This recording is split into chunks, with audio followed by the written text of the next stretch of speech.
second year we've had the pleasure of hosting Gamers 8 in Saudi Arabia. Last year the event was packed full of excitement. So let's rewind to 2022 and show some of the amazing highlights.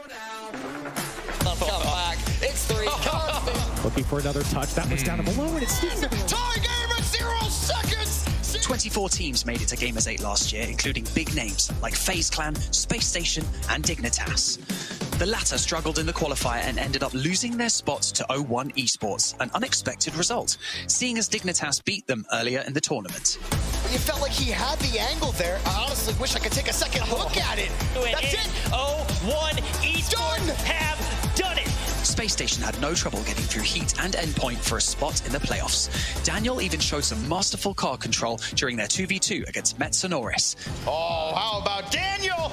Unbelievable! Sadly, they fell short against FaZe in the quarterfinals. Even on the way out, Bretons goes for a bump. It's not going to work. First, Kalira's going to finish it. And 4-1 victors are going to be FaZe Clan. Guild arguably had a miracle run. Their squad fought through the open qualifier to get to the playoff stage, where they beat the aforementioned 01 Esports. They then came face-to-face with FaZe Clan. This matchup was one for the history books. FaZe were heavily favoured on paper, but got swept under the rug by Guild. And in stunning fashion at that, CRR scored an incredible 0-second goal against First Killer to force overtime. He's flat! Oh! He's got the goal! He should be in! Tie game at 0 seconds! CRR's not out of it! There's no word to explain this. This feeling is just insane. I really don't know what to say after this game. I really don't know what to do with my life. Winning the match shortly after. With Guild securing a spot in the finals, it's time we introduce their opponents, Furia.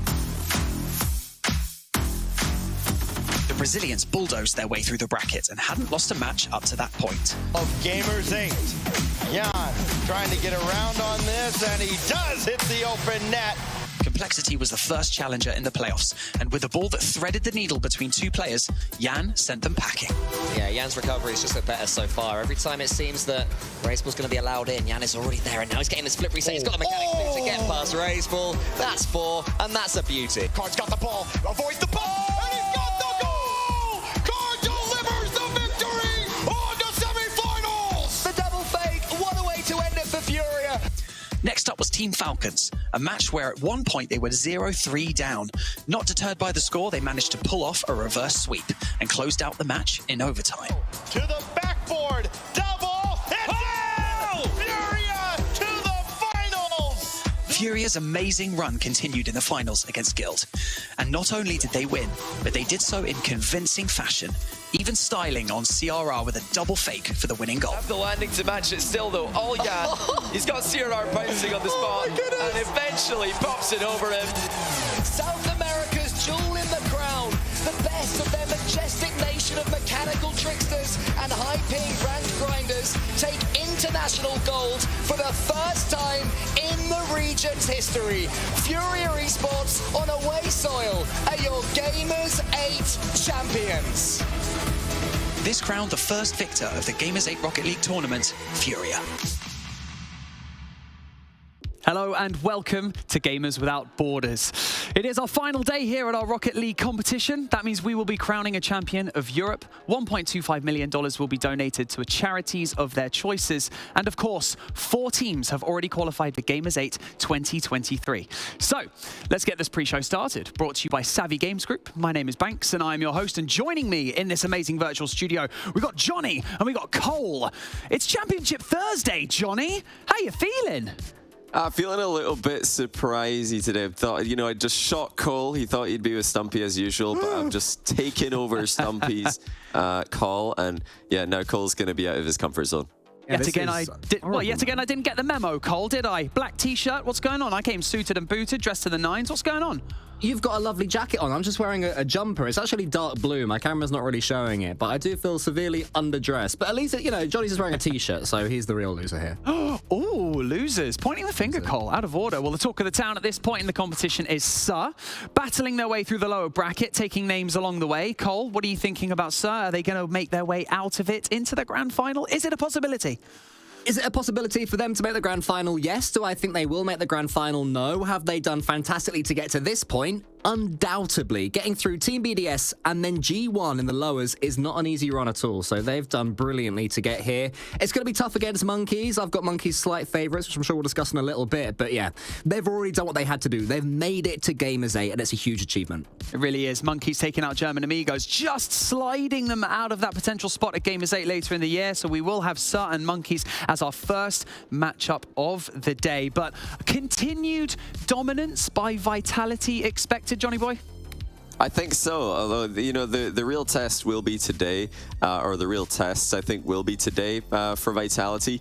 Right now, they've not had, you know, too much competition for Zen's 1v1 ability. Zen's taken down Lassa in ones and Dorito, and no disrespect to the Spaniards, but, you know, the best 1v1 opponents for Zen are yet to come in Jorias and Raziers. Ooh, exciting times. That's why we're all here, to check out all that action. But before we get into that, for those of you at home watching, if you missed any of the action yesterday, don't worry. We've got a highlight video from yesterday's action brought to you by Aramco. Check this out.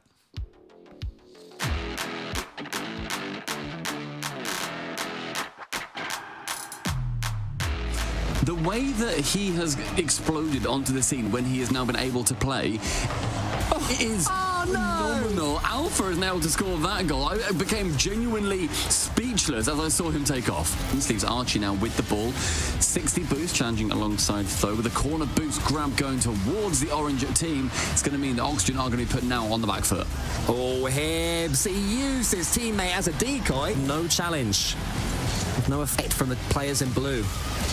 We're not falling for Jorias' tricks. That one's going to wrap around. Is anyone going to be able to get there from Oxygen? No, they're not. Surely it's going to roll home. Yes, it does. And does he win this in the midfield? No, concedes this to Alpha. Vitality going for the fourth one, and G1 really need to get something going if they hope to tie it, and that's Atomic redirecting into the net, and only down by one. Just as you had the ball, you were scoring. It's taken a few attempts. It's not 100% execution for Zen. Look at this carry on to the upper 90. Oh, he's warmed up all right. Comfortable with just a 1-0 lead, but if your Vitality heard it in the interviews, they're a team with good vibes. They trust each other, and how can you not when Alpha pulls that off? And you always have to worry about Alpha, right? He was the original main man on this team. And just being in that blue end for that long, it felt like guaranteed that German Amigos were going to get something out of this. Archie to Jorias. German Amigos could only watch. So see how they pull this off. Could be Oxygen looking for a tie, and Jorias was an MVP due to just his dominance in the ones. And he's already almost getting a flip reset here. Tucks it in, and Oxygen up first. Off the top post. Catalysm circling back around, keeping the pressure on, and Jorias will have to work from the back wall. Catalysm with the reset. Can he stabilize? Yes. The second touch, yes. Catalysm is right back in it. T lands, he's at the goal line again to try and get this out. As German Amigos were able to fall back, try to hold the space, but not a threat yet from Oxygen. I think that's a very important sentence. Oh my, that's an important shot. Okay, my goodness, 135 kilometers per hour. Leaves it up to German Amigos, trying to keep this swing alive. Ivan, a little bit off target. Yeah, just came from too far from the left and couldn't center out on the ball, and everyone's colliding, and a gap is found. Oxygen do it again. Last game at the 0-second mark, this time with 2 seconds remaining. Bump on the tank doesn't connect. As German Amigos holding the pressure here, but not threatening quite yet. As this one finally is cleared away by Monkeys. And the quick counterattack, here it comes, into the bottom right corner, Matane. Now, Tho, another bump. Oh! Back into the ball, doesn't work out. Mike Boy makes a nice move. He's got a lot of boost. Atomic waiting for him on the wall, and Mike Boy tried the low 50. Here comes Tho. Beautiful setup from Mike Boy. It's patiently, not a lot of boost for him either, and still the push continues for G1 at the end of regulation. A chance now for Suhhh to break. G1 have to be careful. Here it comes. Off the joint. And now into the net on the rebound. Hibbs is the man to put side front. Speaking of highlights, the highlight of my day yesterday was when Stumpy exclaimed, "Oh, crumbs! He's missed an open goal!" Absolutely love it. Right, let's have a look at our schedule for today. It's fairly simple. We're going to kick things off in the lower bracket final, which is at 6 p.m. CEST. It's a best of 5, Suhhh versus Monkeys. And then we got Oxygen Esports taking on Team Vitality in that upper bracket final. And that is when the best of 7s begin. And we can't wait for all of that to get cracking on. So let's focus right now on a few standout performances from yesterday. We had Raziz, we had Tho, we had Zen, all putting up amazing performances as to be expected. But I've got to say, Johnny, Joria's really made an impact on this broadcast yesterday.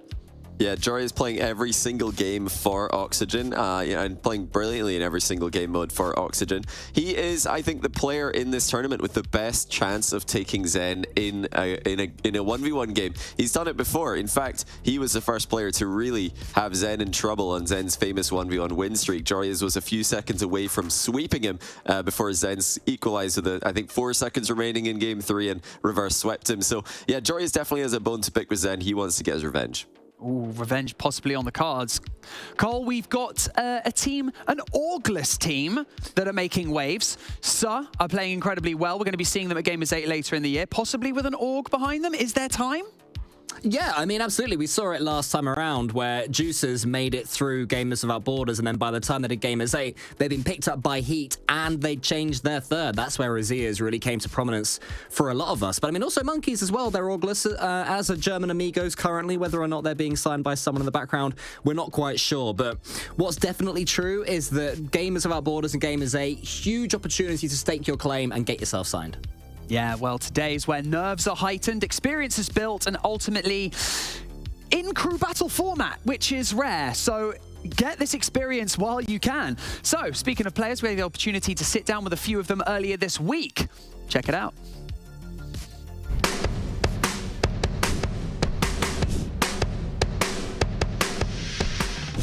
Utopia Dusk. Manfield Knight. Champions Field. Manfield Knight.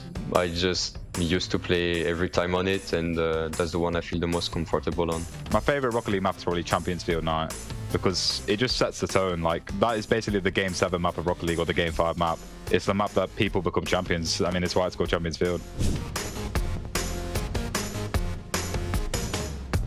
Good question. For some reason, the only person that I can think of right now is Shaq. Lionel Messi.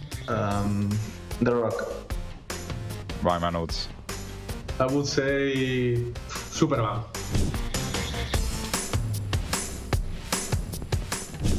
I lost like a RLCS match from my internet going out once. I think one of the more interesting ones is we had a fire alarm go off in the first regional that we won.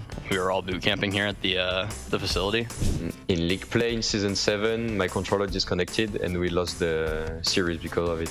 The most embarrassing thing is probably like my parents walking in or something when I don't want them to. My parents disconnected my Wi-Fi while I was playing a tournament. It would be a player called Speed, also known as the Thinker, because he's a high IQ man. Roll Diz. He's not a pro anymore, but he's a coach. I think he's probably pretty resourceful. I would say Dorito. I would say Tox. I'll probably Itachi, because it's the pro I think I've been like the most along with for like really longer years. So yeah, I think I would pick him. Probably Fire. I think no Rocket League players are going to have the skills to survive on the island, but I think it would just be fun to be there with them. We'd probably be joking and stuff like that. I'm dying either way. God, that's a hard question. Rewarding. I would say Insane. Insane or Amazing. Great. Awesome. I think Extraordinary. Brain dead. Shaq playing Rocket League. I mean, he would need a custom controller to play. Let's be honest, those hands are huge. Cole, you got the same issue, right? Yeah, it's difficult when you're as strong and manly as me to still be amazing at Rocket League. Can I just say as well, Bax, my favourite thing in that was CRR saying that if he could pick one player to be stuck on a desert island with, choosing Dorito. Those two made it through the bubble scene together, got their first all together, joined each other multiple times. Now they're separated by the Atlantic Ocean, but still they would meet up halfway. That just makes me cry a single beautiful tear. Oh, how lovely. But I think about Atomic's parents pulling the plug in the internet while you're in the middle of a match. Johnny boy, fire would come out of your ears, I'm assuming, if this was you. It's something we can all relate to. Maybe not as high stakes as Atomic's situation there, but yeah, we all know what that's like when you're in the middle of a big boss battle or in the middle of something that's super important, and then your parents decide now's the time to reset the internet. Yeah, type 1 in chat if you agree. All right, well, let's focus in on the match at hand. It's almost time for our first series of the day, so let's talk about it. Right, kicking things off in the lower bracket semi-final, Suhhh taking on Monkeys. Monkeys off a win against German Amigos yesterday, and Suhhh taking out G1 in style as well. Which of these teams are we kind of leaning towards as we approach our first match? Cole, I'll come to you first. For me, the main difference between the two teams, they both had a fairly difficult run in the lower bracket, needing to win a couple of matches to make it here, but it's Razias versus Tho in the 1v1. Razias would be huge favourite in that one, and Johnny, as we've seen throughout this, if your teammate reliably wins 1v1s, it builds your momentum, gets you confidence, and it just seems like a freebie on the board that you can rely on. Yeah, and that I totally agree. That is the difference. I mean, their 3v3 and 2v2 records so far this weekend, or this week I should say, are extremely similar. I think 5-1, 5-2 in 3v3. So they've both been doing well in threes. They're both 2-1 and 2s, but yeah, Monkeys have got Raziers, and Suhhh, though, has yet to take a game in 1v1. You know, Raziers is actually 1-1. He was upset by Dorito, but that's the free win there. I think it is a massive advantage for Raziers. It would be crazy if Tho can beat him. Very impressive. So I think, yeah, Monkeys are just going to have an extra game in this one. All eyes on this one match as we approach it, but I'm going to get a prediction from you both. I'm actually worried about their next matchup in the lower bracket final, but let's not even think about that. Johnny, I'm going to come to you first. Prediction for today, please. Yeah, I'm going Monkeys. I think that, you know, Suhhh have reached their limit. Unlike Koi, the Cinderella run in America, they don't have a ones main, and it's just going to become more of a problem the farther in this event they go. Monkeys have got one, and with that extra win, I think it just gives them too much of an advantage, and I'm going Monkeys to win the best 5. Cole, do you agree? Probably, but I'm going to go the other way. I think there's definitely an upset potential right here. Take the 1v1 out of it, because Suhhh could very easily win the first 3v3, and then that's just balanced out. So I think in any given matchup, Suhhh definitely take this, let's say 40% of the time. I'll say it's one of those 40s.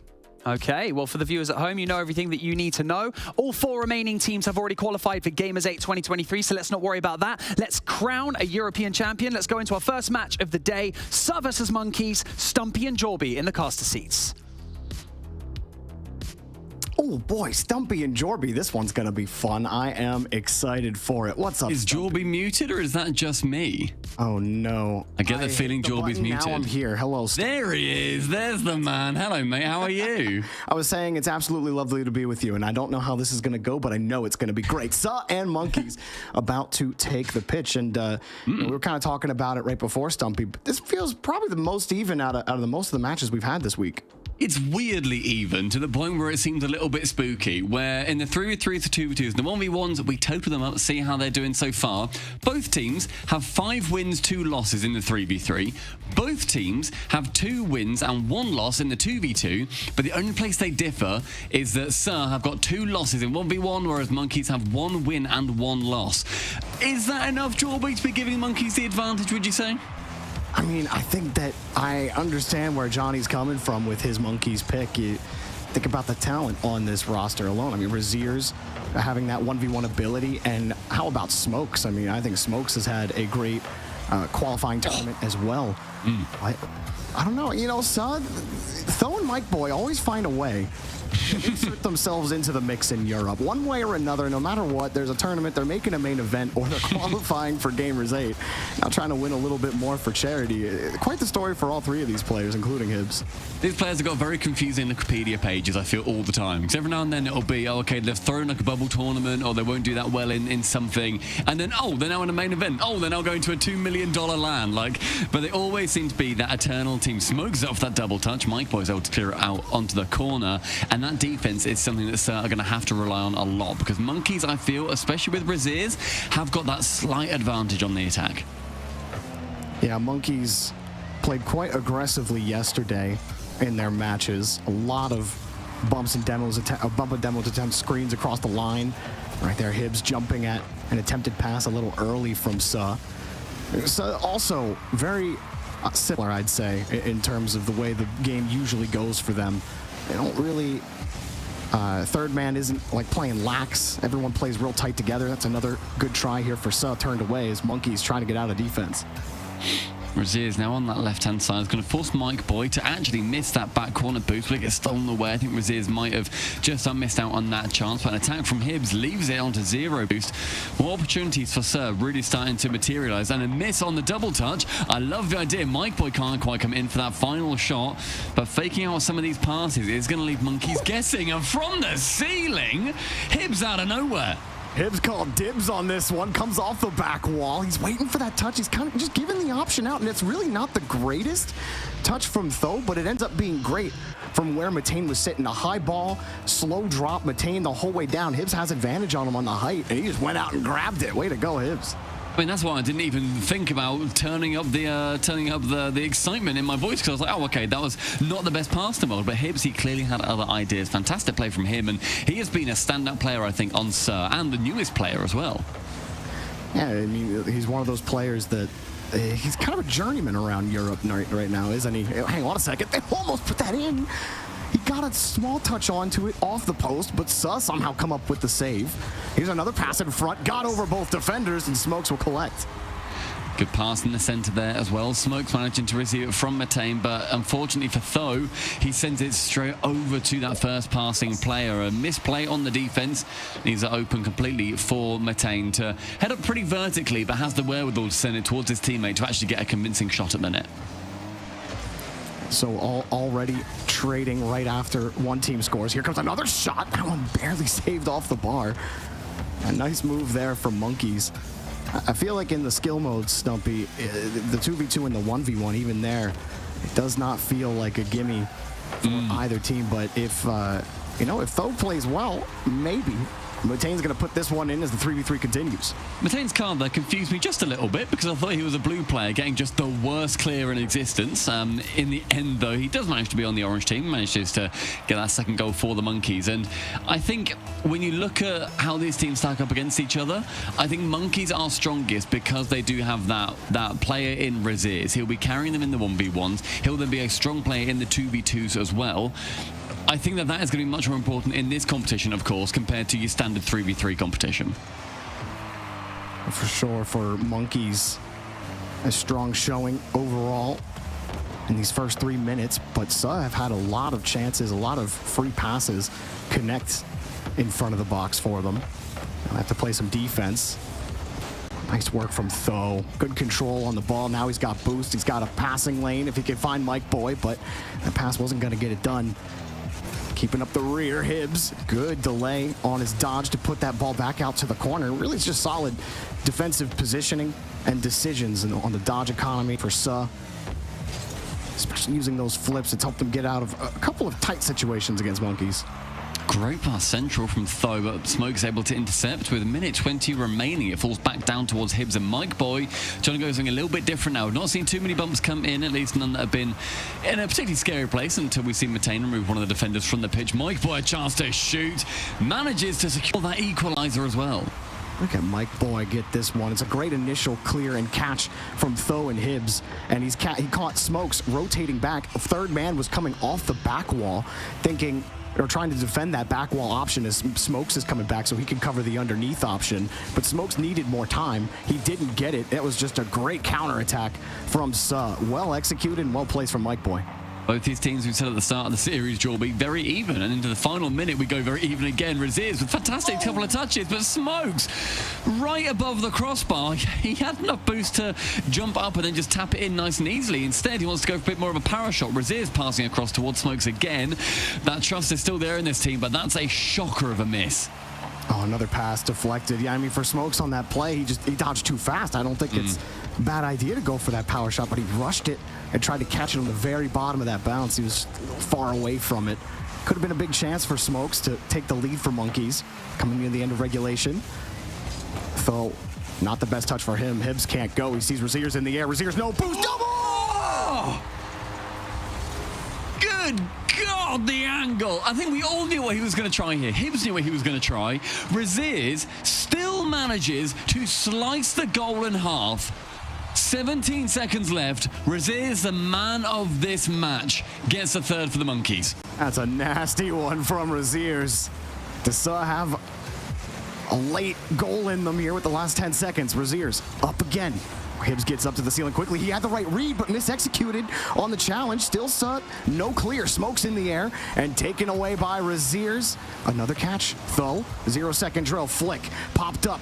Does he get the catch? Mike Boy's got it. Another high flick to commit. They bump into each other a bit, trying to maintain it, and it falls to the ground. Monkeys will retain that win. Great win as well for Monkeys. That final shot from Razier's. I love the ones where you can see what they're going for. You're thinking, okay, you're going to the corner, you're going to try and get this double touch. But how many times do we see players go for them? How many times do we see them miss it? Here was a beautiful shot at the start of the series too. A couple of wonder goals, realistically. And just like free passes for both teams, like neither team really getting aggressive on defense and just letting passes come out from really every area on whichever half of the pitch it was. Passes from the corner, you had the transition passes in the third. That was nasty from Razier, especially no boost. You gotta angle it. You got to get the power. Like it's like there's so many little things that have to go right there, because if you don't get it right on the nose, you get no power. It falls on the ground. If you don't boost at the right time, your car's not going to be in the right spot. There's just all of these little things that your intuitive brain is doing automatically. And Razier's, I mean, he got one of the best intuitive brains out there for those reads, and an impressive job from him. And now Suhhh got to go to the 2v2, but here we go again. We can't say anyone's got advantage in 2v2. Yeah? Or the 1v1, Jorby. Okay. It's going to be a 2v2, don't get me wrong, but... 1v1 into Razier's. Actually, that might be... Yeah, go ahead, Stumpy. I don't know. I mean, I brought up the 1v1 just in case people have not seen the crew battles so far. It is going to be a 2v2 Jorby, as he managed to prophesize. I think it would have been a big move to go against Razier's in this, seeing as Suhhh are yet to win any 1v1 that they've had. They've played 2, lost both, whereas Monkeys have won 1, and they've lost 1 of theirs as well. But Suhhh and Monkeys are both 2 wins, 1 loss in these 2v2s, and the early goal going to Smokes, receiving the pass from the man Razier's. Yeah, I feel like the... teams are obviously experimenting with these game mode picks, but to me, I think it makes more sense if you know you're going to lose the 1v1 or you know you're disadvantaged in the 1v1. Get it out of the way before you're on an elimination game. And so picking into Razier's, I feel like, might have been the better play for Suhhh. Instead, you play the 2v2, and I think that you just put more pressure on Mike Boy, Tho, or Hibbs, whoever's going to take that, to have to win. Now that 1v1 win is necessary rather than relying on the 2v2, which Mike Boy and Tho are much stronger in. So we'll see if it pans out for them, though. They win this 2v2, then who knows? Who knows what happens from there? Right now, down by 1, though, trying to put pressure on. I love that this format gives us those conversations too, where you would theoretically, a good move is to pick into a weaker one of your game modes so then it's not in a crucial moment. It makes it so much more chess-like, I feel, and Smokes outplaying in the corner. A couple of chess moves, the king knocking the pawn right down. This one, Mike Boy, the touch gets away from him. It was an easy touch away from Smokes, and you saw Tho. He turned upfield.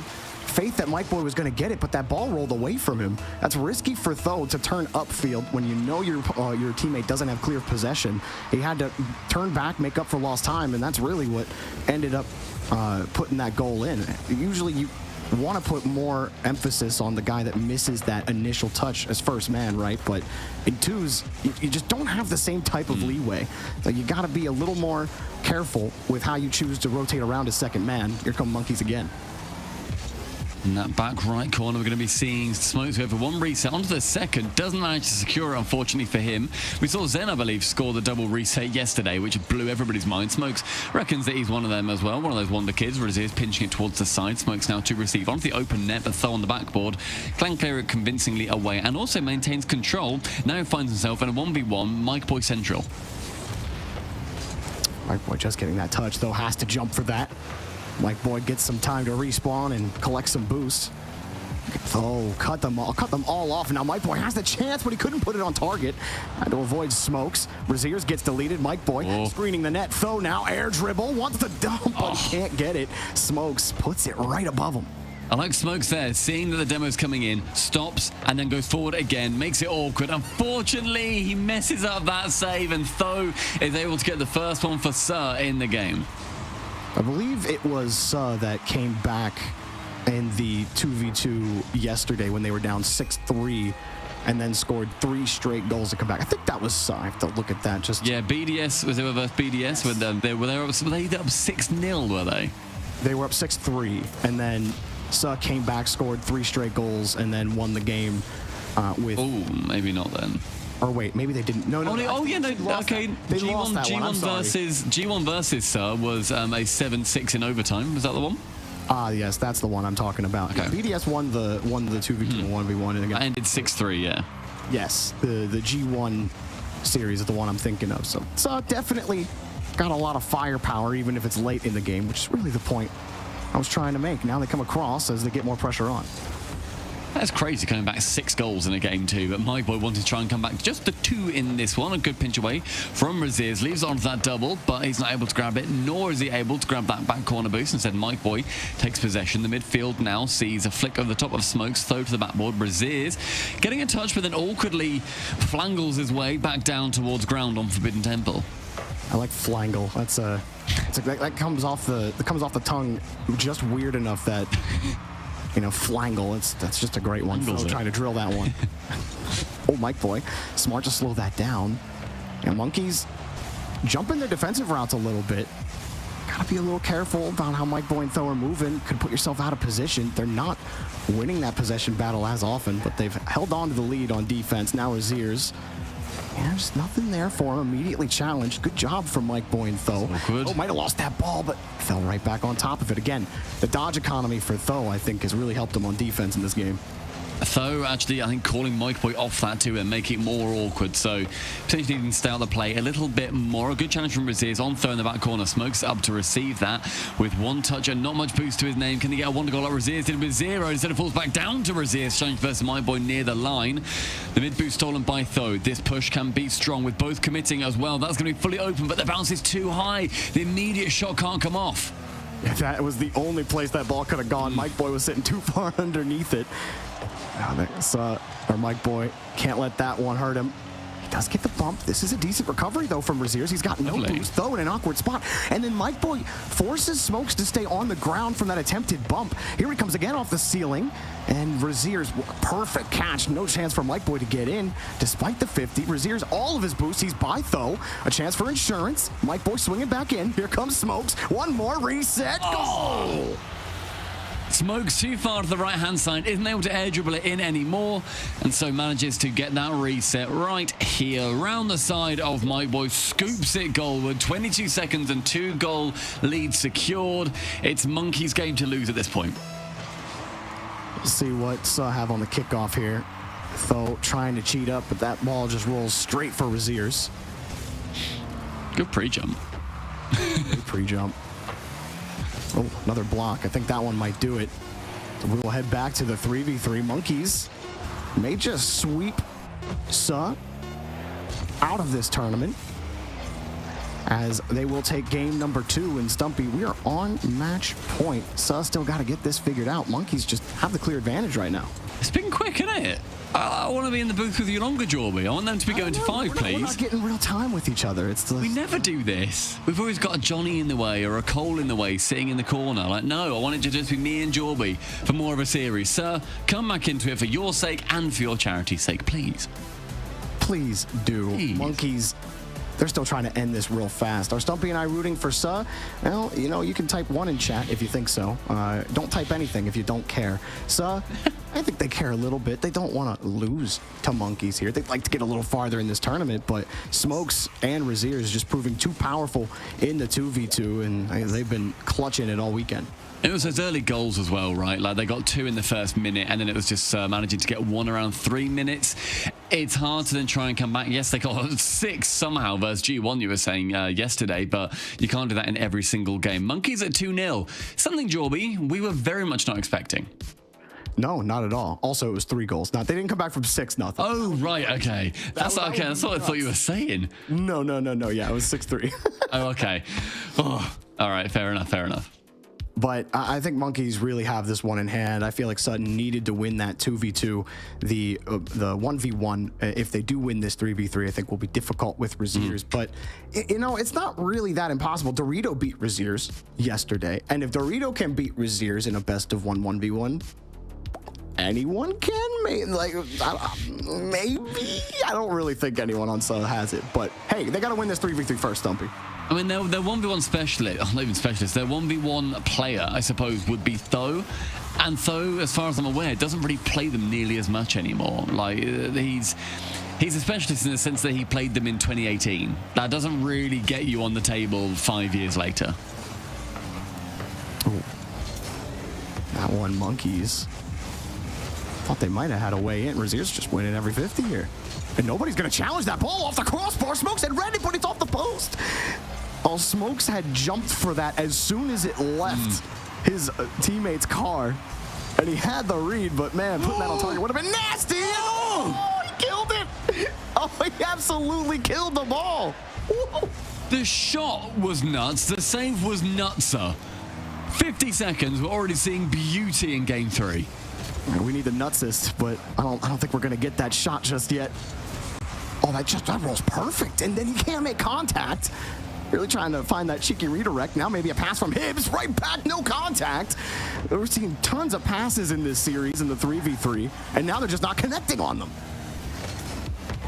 Passes midfield certainly seem to be the order of play for Suhhh. They've had a couple of good chances for them, but being blocked out. Always not very convincing shots until that long shot comes in. Bottom right is sniped. Hibbs, the saver from earlier, becomes the dueling dragon scorer for Suhhh. Super aggressive positioning here from Monkeys. They needed time, and the third man coming up playing like he's second man. I don't know about that one with that 50 going the way it is. Monkeys really pressing. That's an aggressive spot to be in. High risk. They got punished. Good chances did appear for Raziers with a single reset into the air dribble, rather. He had good opportunity to score that one as well, but the defense from Suhhh has been dead on. But if it's dead on, then do exactly what Smokes tried to do, remove that final defender so they just can't save it. How do Rocket League cars look like flying drills? Like, Raziers got that reset, put his nose right on it, and just flips into it, and it literally looks like he's spinning like a drill. It's crazy, man. This game's so pretty to look at. Pros that are so good at the game. Smokes trying to jump back on top of it.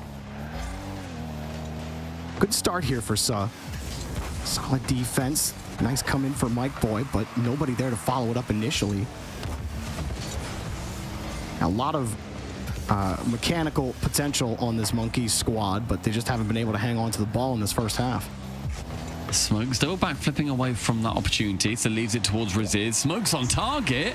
Good idea to leave that ball for the first attempt. Heads down pitch, the through ball played through to him, and he's available for the strike. Yeah, Smokes. Wow.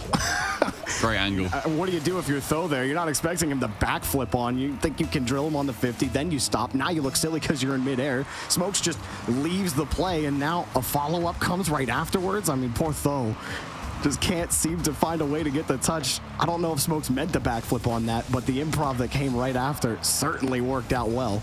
And Monkeys will take it 1-1. It's a little bit of pressure here.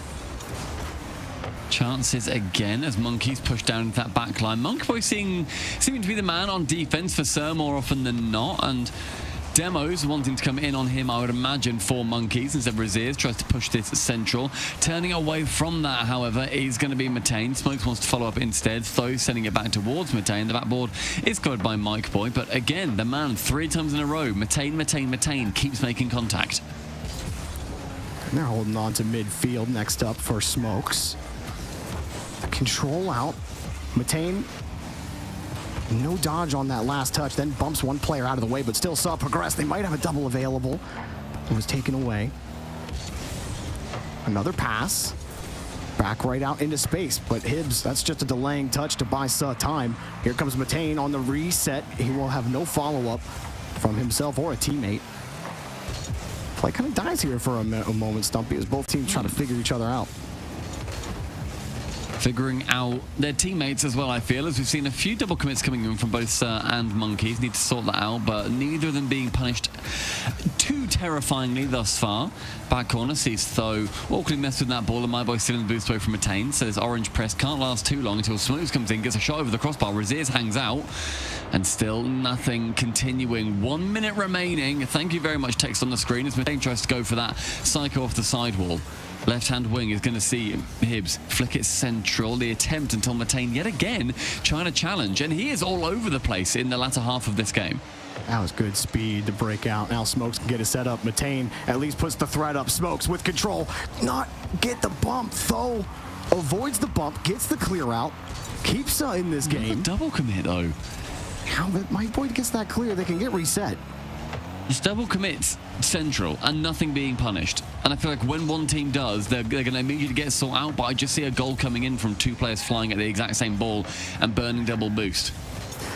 It's been happening often. Maybe nerves starting to settle in. Want to progress a little bit farther. Should be a little lower stress for both teams, but the net's just completely open, and Raziers gets a freebie. It's free samples in the blue half. Raziers, at the death of the game, manages to get yet another goal. And we're saying about a double commit. How about a muck triple? In the back right corner, all three of Suhhh commit to the same ball, and it leaves the net open. Final 9 seconds, and Suhhh are chasing anything to stay in. Oh, Though dove, knowing he's got to get some kind of challenge, but Smokes is winning everything. Matane jumps in the air as well. Monkey's fully confident. Oh, that's a perfect bounce. The only guy back is Matane. Though on the dribble, he's got no boost taken away. A great catch and deny. Oh, he bounced off again. No way. It's staying up. Back to Hibbs. That's a good touch. No, he got there. He hopped on top of it. Smokes ends Suhh's run 3-1. You were scared for a minute if you were Monkeys, but the result stays the same. 3-1 in the series, 3-1 in the game rather, 3-0 in the series, and one that we thought would be a lot closer. That ended up being very decisive, to be honest. Raziers with 2 late screamers securing the win for Monkeys. They go through to the lower bracket final. They're going to be facing the loser of Oxygen versus Vitality. Neither of them, Jorby, a particularly easy matchup. No, that's not going to be an easy time for Monkeys, but they really cleaned up business against Suhhh. And I just have to say, Suhhh had an incredible run in this tournament. Nobody had them beating both G1 and BDS to get to this point. That's a massive run, especially Stumpy to go undefeated in 3s against BDS. Yeah. Like, come on, man. Like that's impressive no matter what format you're playing in. Suhhh absolutely deserved this run, deserved their qualification into Gamers 8, but Monkeys get a little bit more money for charity as they move on in the tournament. Suhhh have had a brilliant time through the bracket, and that is going to be confidence-inspiring, not only for the Gamers 8 LAN that's going to be taking place in August, but also for RLCS that's happening in really not that long, a couple of weeks now. I think the qualifiers happening this weekend or next potentially. It is going to be a real fun time if we're going to be looking at seeing what happens in those qualifiers. Otherwise, Monkeys, congrats to the lower bracket final, and you'll be playing with Suhhh, I suppose, over in Saudi Arabia. Well, the Monkeys are swinging. Can they swing back up to the grand final? Banks, guys. The Monkeys are swinging. You go, Jorby. I like that one. Monkeys move into the lower bracket final. Suhhh have been sent packing. But, they've still earned $125,000 for a charity of their choice and a spot at Gamers 8, so nothing to sniff at. But mistakes were made. Congratulations to Monkeys. I'm joined by Cole, by Johnny, in the virtual studio. We're going to be seeing Monkeys compete later today against the loser of our next match, right? Oxygen and Vitality. Johnny, that is a little bit of an ask. Yeah, it's a bigger ask again for Raziers, the ones main. We saw it in North America. When you go to best of 7, your ones main can be called upon twice. So Raziers might need to do even more than he already did in this series in 3s and 2s. Yeah, the 3 teams with the 3 best 1v1 players have made top 3. That's kind of what happens in this format. Oh, I mean, yeah, it's a fair point, to be honest. Highlights on your screen brought to you by Aramco. Cole, that angle by Raziers in that first 3s match, outrageous. We saw the casters' minds explode during that. Hopefully we get to see that again in this replay, but there it is. Look at that, Cole. That's just outrageous. I mean, how much practice are these guys putting in to be able to pull off things like that, or is this just magic? I mean, it is just magic, but it is also a lot of practice. That goal as well, Johnny Boy actually spoiled it because he was watching the production broadcast and I was watching it live on Twitch. So he had about 8 seconds and Johnny went, oh my God. And the rest of us were like, oh, where is it? There's the goal. So cheers for that, Johnny. But yeah, there's something about Gamers 8 and Gamers Without Borders that just seems to bring out the best in Raziers. I'm not sure what it is. He just turns into a genius version of himself. So hopefully, once again, when we do get to Saudi Arabia and when he gets to Saudi Arabia, he'll be popping off those wonder goals because he just seems to have this format in his back pocket, Banks.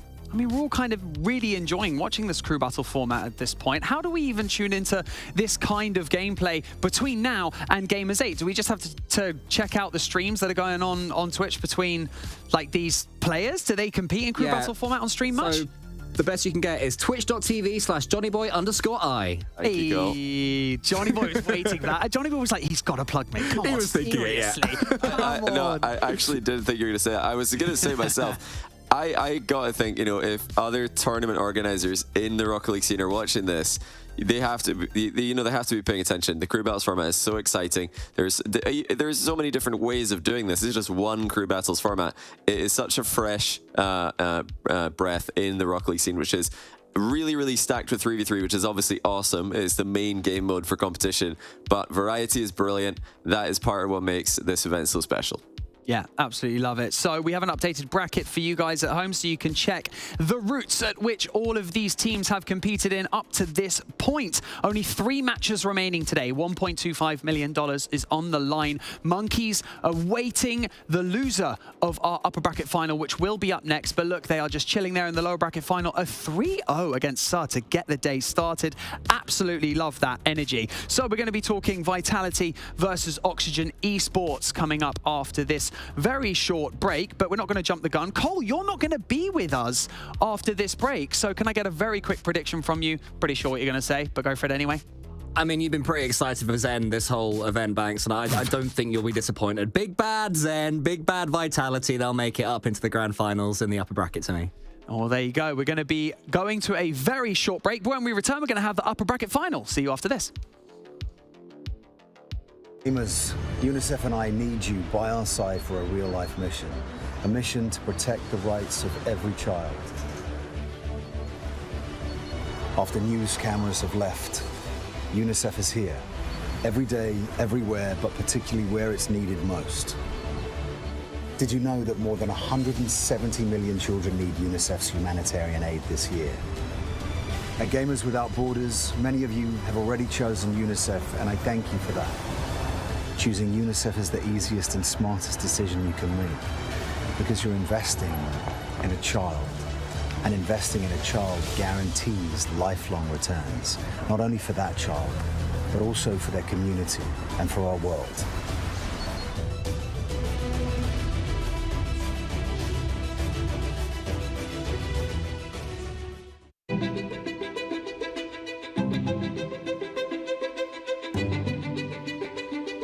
The divisions in the world are stark.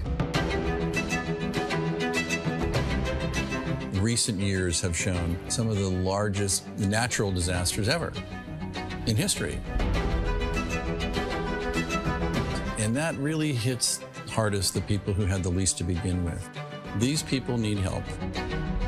It would be a real tragedy if all these advances in science and health and technology only benefit people in a position to pay for them. There should be no lesser standard if you happen to be poor. These problems can be overcome.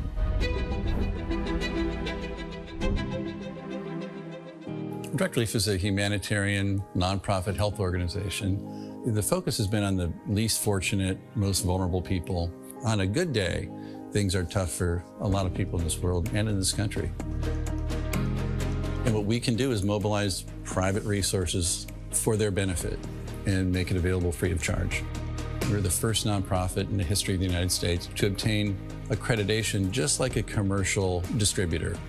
And it's been expanded geographically to every country in the world and every state and territory of the United States. What's now Direct Relief officially was started in 1948 as a private effort of a war immigrant businessman named William Zimden. The basic guiding principles of a war immigrant businessman really influence what Direct Relief has done ever since. And they begin with just serving the people who need help. We have this great privilege of engaging with people who come in from very different backgrounds, but with the same purpose of trying to just do something good. It doesn't matter if you're typing or talking on the phone or working on the warehouse floor. They're all part of an effort that means something bigger, and that is the fuel that kind of keeps you going. It gives you some sense that there is a way to make meaningful progress, even for a little organization that started at a kitchen table, but that's what provides motivation in life. The notion that many people, just by virtue of where they're born, the color of their skin, the country they live in, they're going to get sicker, they're going to stay sicker longer, and they're going to die sooner. That's pretty good motivation.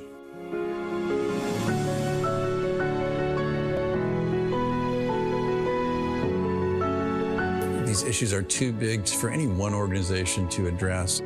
We really work hard to honor these guiding principles, invite people to participate, and we are sure thankful for the thousands of people across the country and world who have become part of Direct Relief by virtue of their participation.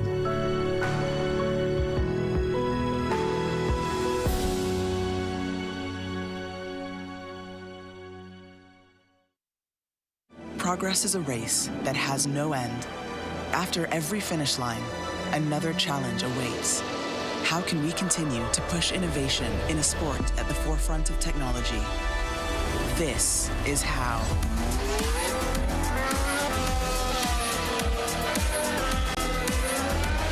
Discover how Aramco and the Aston Martin Formula One team aim to meet Formula One's sustainable fuel targets. Aramco, powered by How.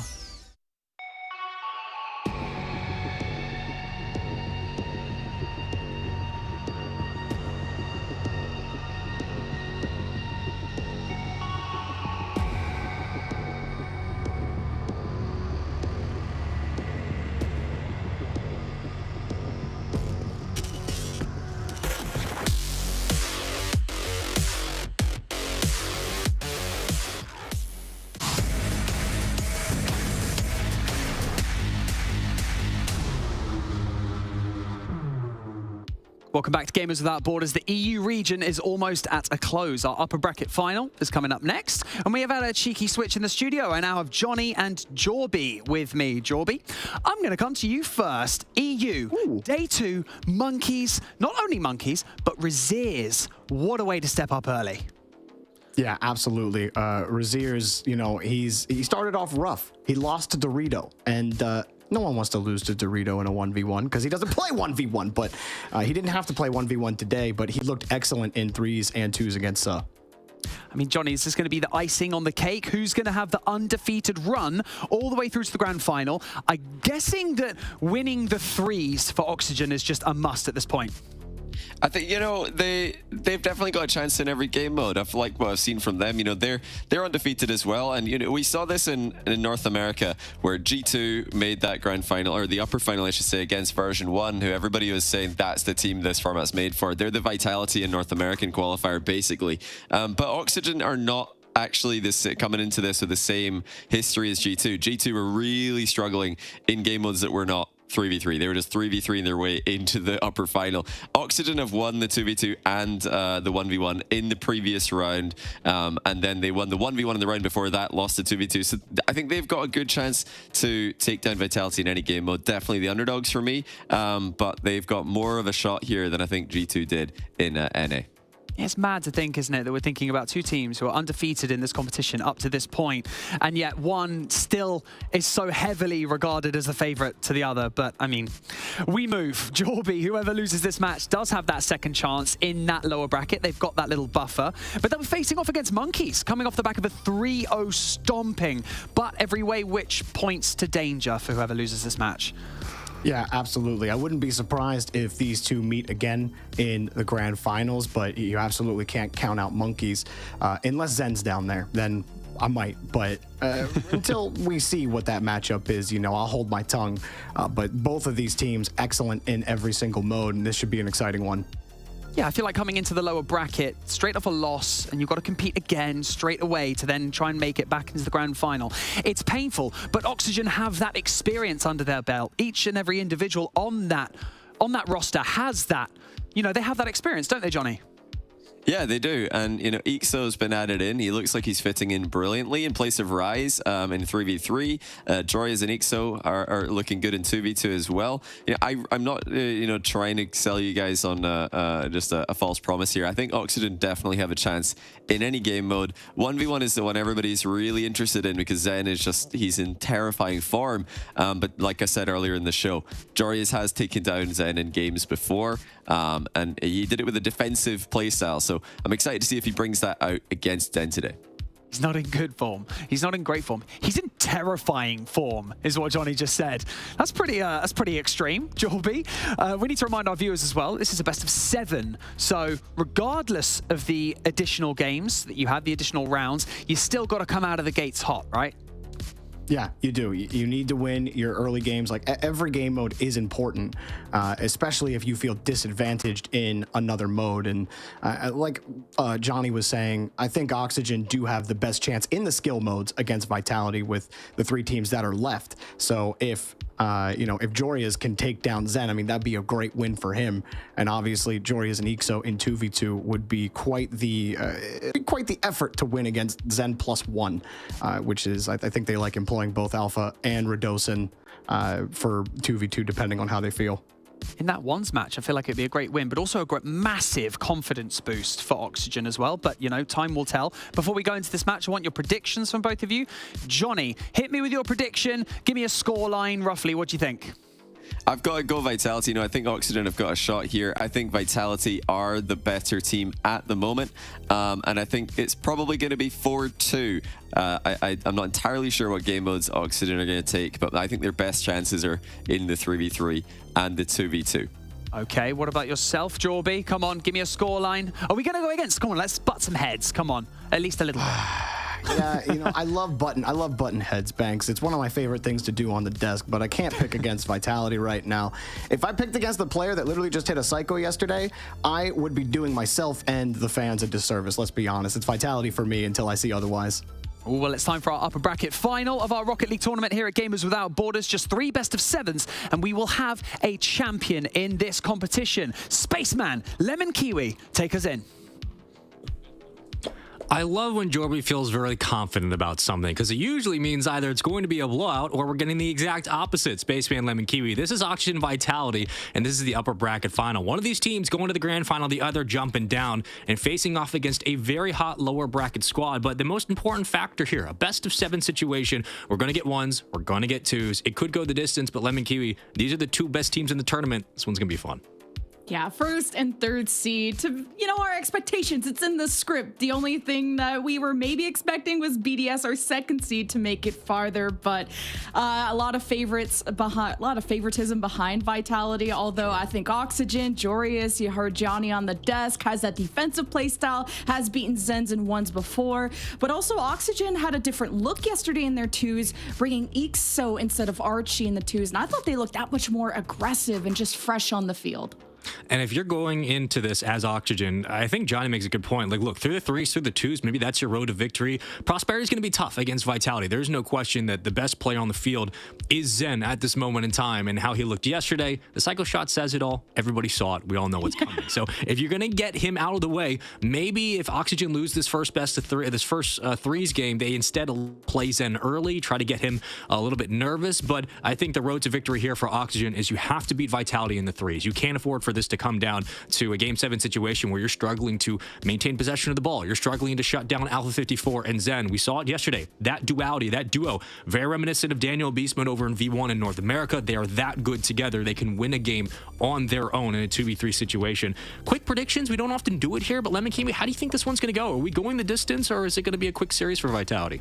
I got to side with the desk about Vitality. They've only dropped one game. It was their 3s in the very first match of the bracket where, you know, everyone kind of gets those nerves out of the way. We heard it in the interviews. The pressure on day one is huge. Oxygen lost their 2s match against it was an OT, lost their 3s match against Mexican Amigos.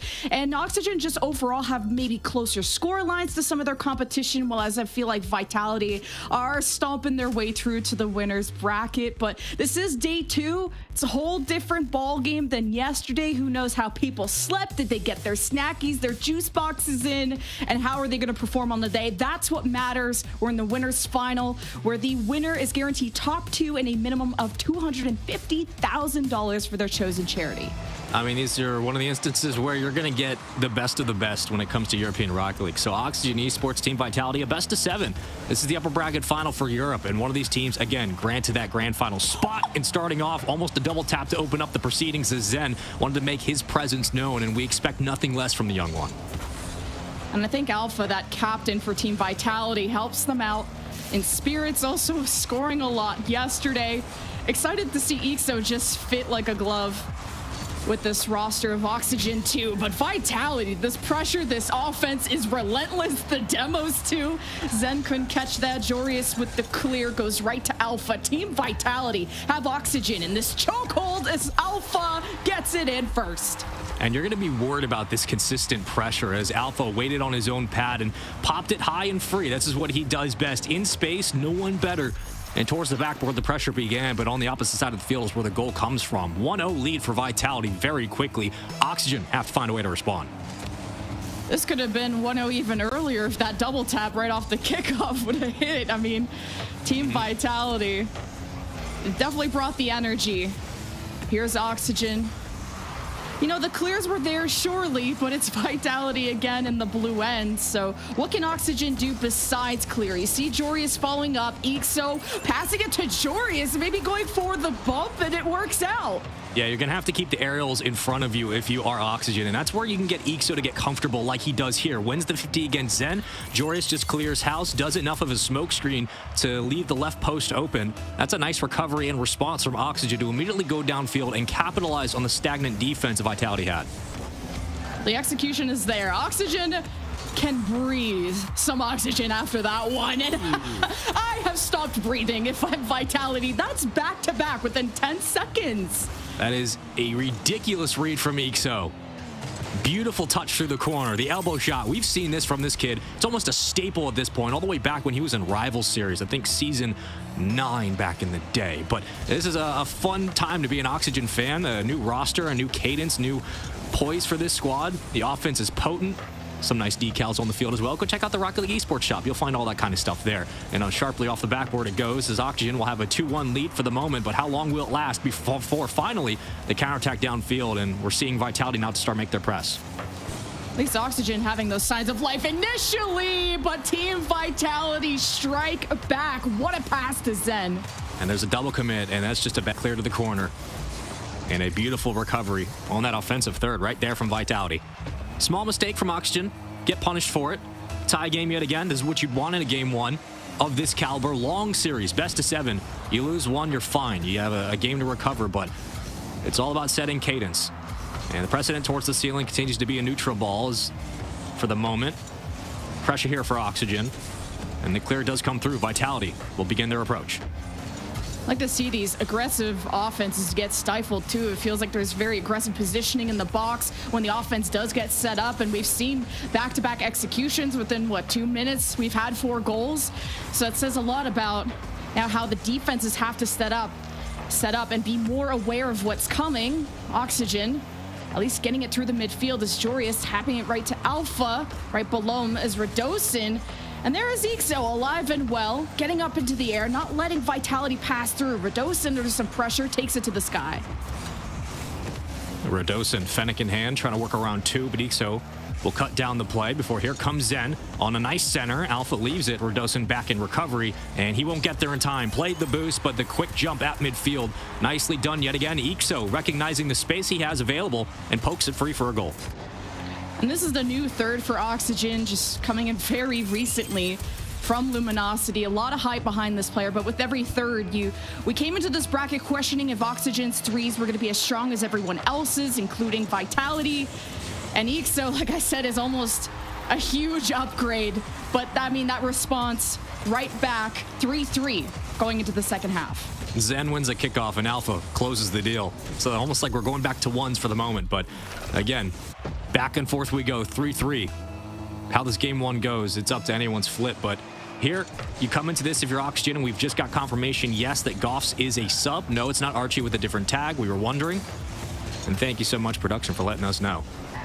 But that's going to be an interesting thing. So this brings a wrinkle into the conversation here. We'll try to figure out what Archie's situation is, but Goff's falling in. And Archie, of course, a deadly striker on this squad. Now, you lose that opportunity on the offensive side of the ball. You lose that production as well. What does the value look like now for Oxygen? I mean, just incorporating that sub and threes in a match that matters a lot. Of course, there is that lower bracket, but maybe you're not too worried about twos and ones. I'm worried about what Radosin's cooking, though. What a shot. What a reset. Vitality up one. Radosin on his own has 3 in front, but puts it on an absolute dime, and Jorius does not have enough to pinch it from the side. Yeah, Vitality. Do they have the edge when it comes to this threes match when Oxygen are playing that sub? And like I was saying before Radosin respectfully interrupted me, Jorius and EXO should be expected for twos, and of course Jorius for ones. We'll see how Goffs is either going to add to this equation or just let Jorius and EXO run the front. For now, it's Alpha kicking things off. Zen to the side will receive this. Vitality, bit low on boost. Alpha ready to receive this pass. Jorius to the corner and gets the clear. A 1-goal lead for Vitality. Overextension there from Radosin. Here comes more chances, as that one will precariously swing around to the adjacent corner, and Zen will fall off the play, and Radosin tries to make his move. But Goff playing nicely off the backboard, trying to find this clear, but the takeaways have been too much from Vitality. Struggling now as Oxygen don't have a lot of boost, and they're starting to get starved. Ball hangs in the front of the net. Jorius needs to find this clear, and he needs to find it quickly. And Jorius is let loose. Good challenge from Radosin, but it's to Goffs, and Alpha knew what was coming. Good read. EXO applies the pressure, and Vitality bleed 4-4 with 44 seconds left. I mean, where are Oxygen in this game without EXO? What are they able to find without this kid? Constantly applying pressure upfield, constantly applying pressure through the corner, and a beautiful dish. 4-4, 44 on the clock. Chat, make a wish. Make a wish. For Jorius off the kickoff, trying to 1v1. Goff's gonna miss the touch, leaves it to EXO. Of course he will. Does he have another one? But for Oxygen, lastly, they had all 3 members involved in that play, and you like to see Goff's just energetic on the field, brought right in, warmed up, ready to go. EXO demo, 3-on-2 for Oxygen. Goff's to the corner, follows up, setting up Jorius. In the way is Radosin. Just trying to get this out. EXO doesn't get the read. Jorius back. Oxygen with the last play to end game one in their favor. Very close call. Goffs can't keep it in either. Yeah, but Vitality might. Radosin's up. He does get demoed. It touches. Beautiful hunt down there from Oxygen. Everybody hold your breath. Here we go. Golden goal opportunity here in game one. Start this off in a best of 7. Threes has been Vitality, Oxygen, trading blows back and forth. But EXO's been a star stomper here. And Jorius just circling, trying to get physical, does so. It's up to Goffs on the defensive end to have to get up to the backboard to meet this ball. Yep, to the corner it goes. Radosin grabs corner boost and the ball. Zen keeps Oxygen in their end for now. EXO patrols, at least stops the attack, if not going for the clear. Alpha to the sky, right below him is Radosin, but Team Vitality can't seem to keep this ball long enough. Oxygen trying to stop this, but clears are difficult to get. Vitality applying shot after shot. How is this gonna end at this point? Oxygen can't breathe, and I'm still holding my breath. And Vitality, 1 minute, still nothing. That's a huge demo. It cuts down the counterattack, and it's left up to Jorius to have to get an awkward flip. You got EXO falling into the net, and you'll play it safely on the back pass, but is that a mistake? It is a mistake. Zen capitalizes, and Vitality picked the pocket of Oxygen. It was a bad touch, and Jorius did all he could, but Goffs gaffs at this one, and Zen finds the final goal. What an attack from Vitality. 1 minute gone by, and to be expected when it felt like they dominated that overtime. A lot of offensive power there. Vitality, the team favorite, going up against a team with a different third, or their substitute third. And Vitality have to go to overtime to stretch this game one. And then it will be Oxygen picking either 2s or 1s. And Space, I'm not feeling like 1s would be the choice with Zen playing this good this early. I mean, you'd want to get Zen uncomfortable, but I don't think that's really a thing. I mean, other than like maybe day ones, at this point, he's warmed up. Oxygen looked really good in this game. There was really not a huge chip in the armor. The defense was clearing the ball away effectively, other than the one stretch where Vitality were able to starve them. This was just trading shots back and forth, and we do have to bring up the fact that, again, Goffs is a sub for Oxygen. Archie is not currently in. We're not sure what the situation might be, but without Ixo, and a couple additions from Jorius, right? Like, they're really not in this game. Ixo was closing the deal and punishing Vitality through the corner consistently in this game one. But Vitality, just a little bit too overwhelming at the midfield. You have one small mistake. Jorius tried to go for the back pass, fighting for possession. Vitality clear it away on a 50, and Zen finds the final golden goal. So this is a very close start to this series, what we would expect for this best of 7. Now comes down to the decision of, do you want to play 1s or 2s? I think in this instance, even though game 1 was close, you might want to get Zen out of the way and just see what Jorius can bring to the table, because Jorius has played him close in prior matchups, and Jorius is a 1s god in his own right. So I like this call from Oxygen. Let's see if it pays off. I was thinking maybe you'd want to bring Ixo in for the 2v2. He had all 4 goals for Oxygen. He's playing lights out, but Jorius wants to settle this with Zen, and it's not a good start for him, at least. Zen up 1-0. Well, that's a hell of a way to start things off. Jorius tried to go over top, Zen goes underneath, and there you go. That's the result. Zen getting things going early. He'll begin the proceedings with a 1-0 lead just 9 seconds in. And Johnny said on the desk that Jorius has beaten Zen before with a more defensive play style, so maybe it'll be a more wait and see from him. Now he's on the attack. Zen crosses in front of the net, challenges. Who recovers this ball? Zen watches it land, carries it through. Jorius tries to cut him off, can't flip in time. 2-0 Zen. And he plays on the outside, so when the pinch comes through on the 50, he's going to have the better angle here. Jorius circles, and no matter what you do, Zen is just going to body block that into the left corner. That Octane is nice, but the Fennec is better.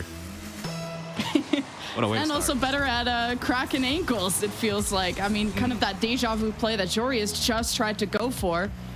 Zen had the better timing on the defense. See, Zen with the ball again. Good control up in the air, and the demo too. Oh my God, this is kind of BM. Clear house. He got him right here. Jorius has to fall back, meet the ball in transition, and Zen can just headhunt through the goal line. It's a 3-0 lead. We're not even a minute into this, and for as much as we've touted Jorius defensively, which has not changed, the conversation remains the same. This is a deficit you're going to have to work through, but in one, anything is possible with this much time. We have what? The best 1s player of Zen versus arguably the top 3 1s player of Jorius. He gets to turn around and get his first one in. 3-1 still for Zen. And that's just a great response from Jorius here to, again, win the 50, get back in time, and not worry about the pressure from Zen, because you're thinking, okay, the bump, right, you're going to get thrown off the play. But Jorius is smarter than a lot of people give him credit for. And here we go. Cuts the deficit down by 2 off the opening kickoff. Zen recovers, wins it around 1, and does such a nice job with the Fennec to keep the ball in front, playing it low, and getting himself a 3-goal lead. Jorius grabs boost and challenges it high, which Zen still was able to keep the ball at the end.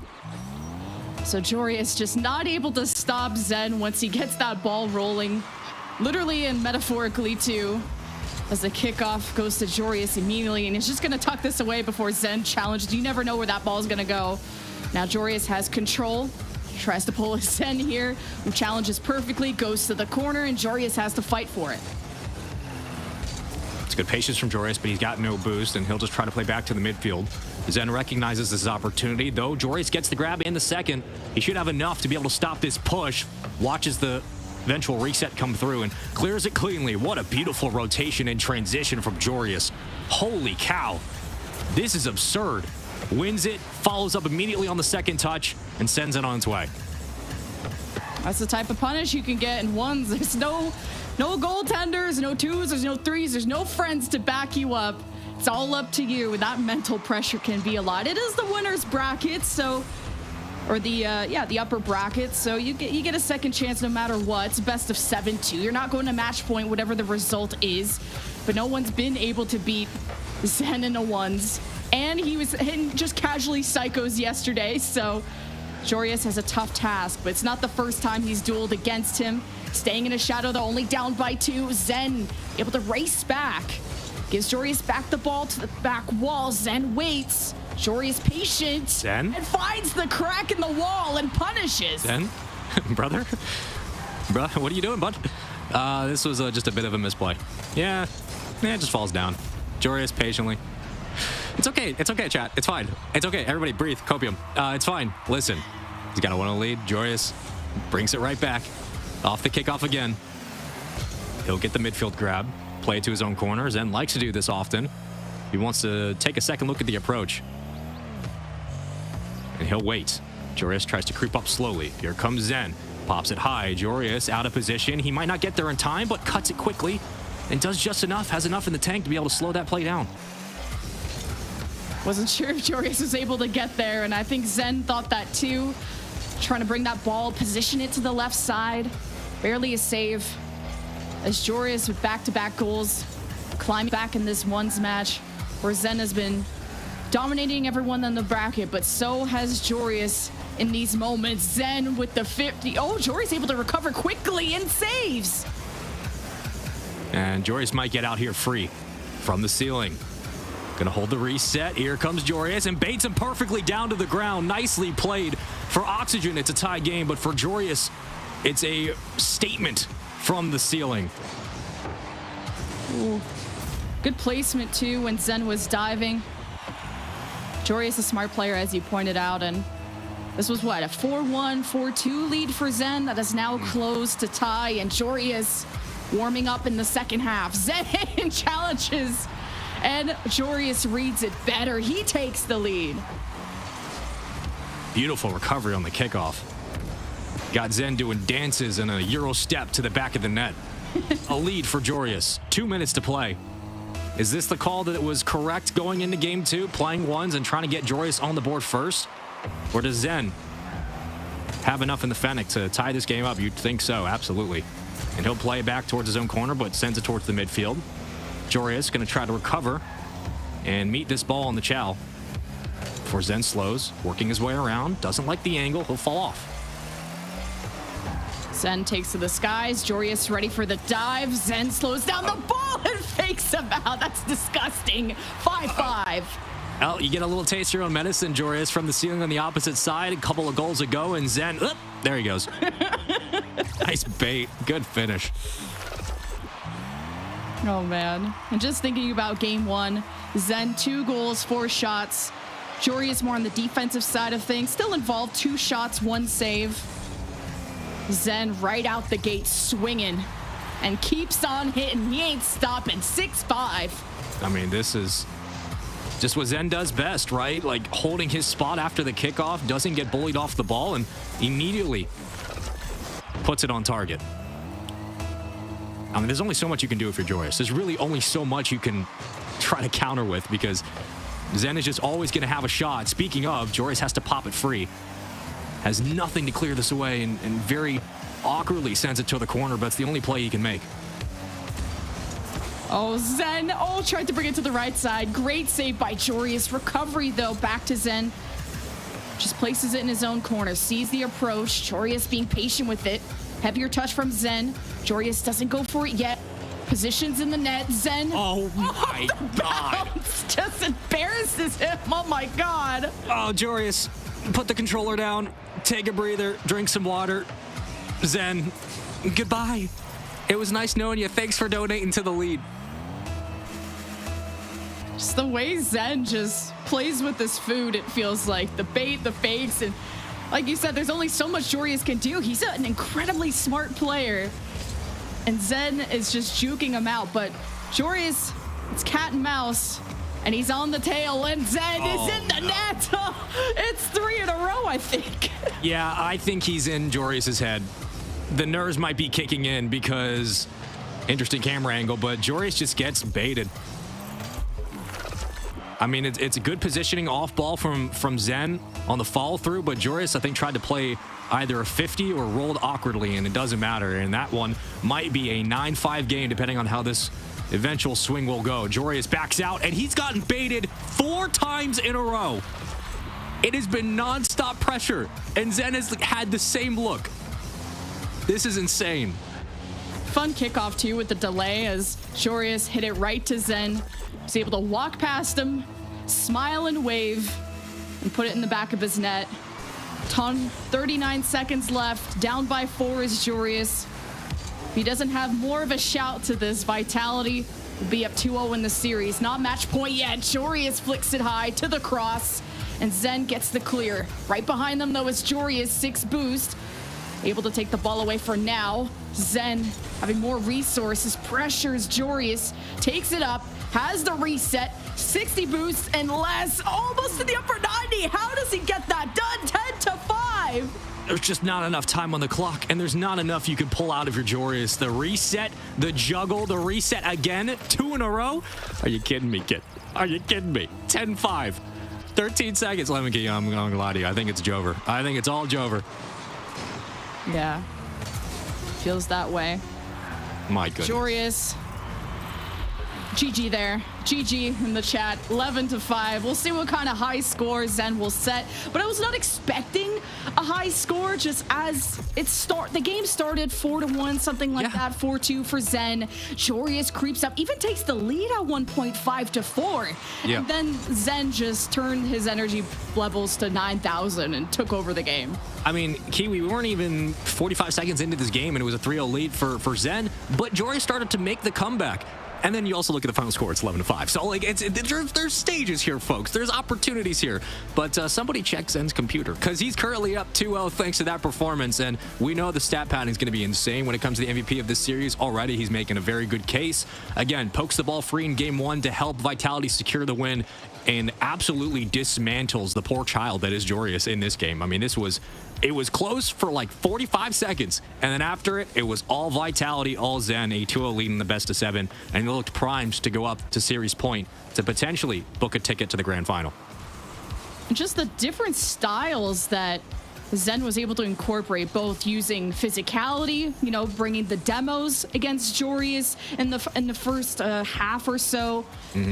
To just, I mean, flip resets, just juking it out, slowing the ball down. So when you thought Zen was playing fast, he was actually just bringing the ball slower, getting bounces that Joreuz couldn't read. And it was fun to watch Zen just play the mental game against Joreuz in the 1v1. And that's why I was hoping for a 2v2, where I felt like EXO had a strong start for Oxygen, and you could kind of bounce off those negative vibes with someone else and balance it out. But we go to game 3 with Vitality up 2-0.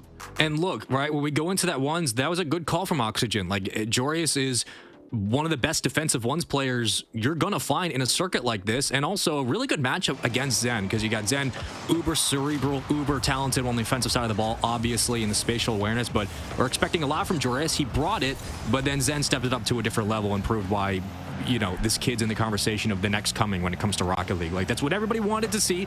We wanted to know how he would adjust, and the adjustment period's over. He's clearly that good. And here we go into 3s yet again. A beautiful redirect back to Joreuz. I like the calls early on from Oxygen, but a must-win game here for Oxygen. You don't want to have to reverse sweep Vitality. Ooh, Radostin just almost trying to fake out the defense, and you had Vitality commit their second member forward. And that's how game 1 broke down too. Just Vitality biting down right off of kickoff. I think scoring first too. I'd have to look back. Yeah, Alpha had the first goal within the first minute. But Oxygen had a quick response. Even 20 seconds later, they had 2 goals. And we had, 4 goals at the end of 1 minute. So offenses were just kicking. And Vitality have met their match clearly as both teams have warmed up. And I think it's a good sign. Hold on. We'll wait with bated breath as Alpha almost made it a 1-0 game. I think it's a good sign for Oxygen that, 1, you haven't come out and given up a goal like you did in game 1 to start here. But 2, they've been meeting a lot of the aerial challenges. We saw it with Joreuz to kick off essentially what was a push downfield before it eventually fell through. But oh my, Radostin, beautiful read. Great challenge on the goal line. and just sends it on its way for the opening goal. Alpha pushes Joreus around and know what was happening. Radosin was fishing and caught a big one. Vitality up 1-0. The 90 seconds that have gone by. Vitality, their offenses, they just strangle you out. Oxygen got a clear, and Ixo thought he had a moment. Goffs at least exchanges that demo, 2-on-2.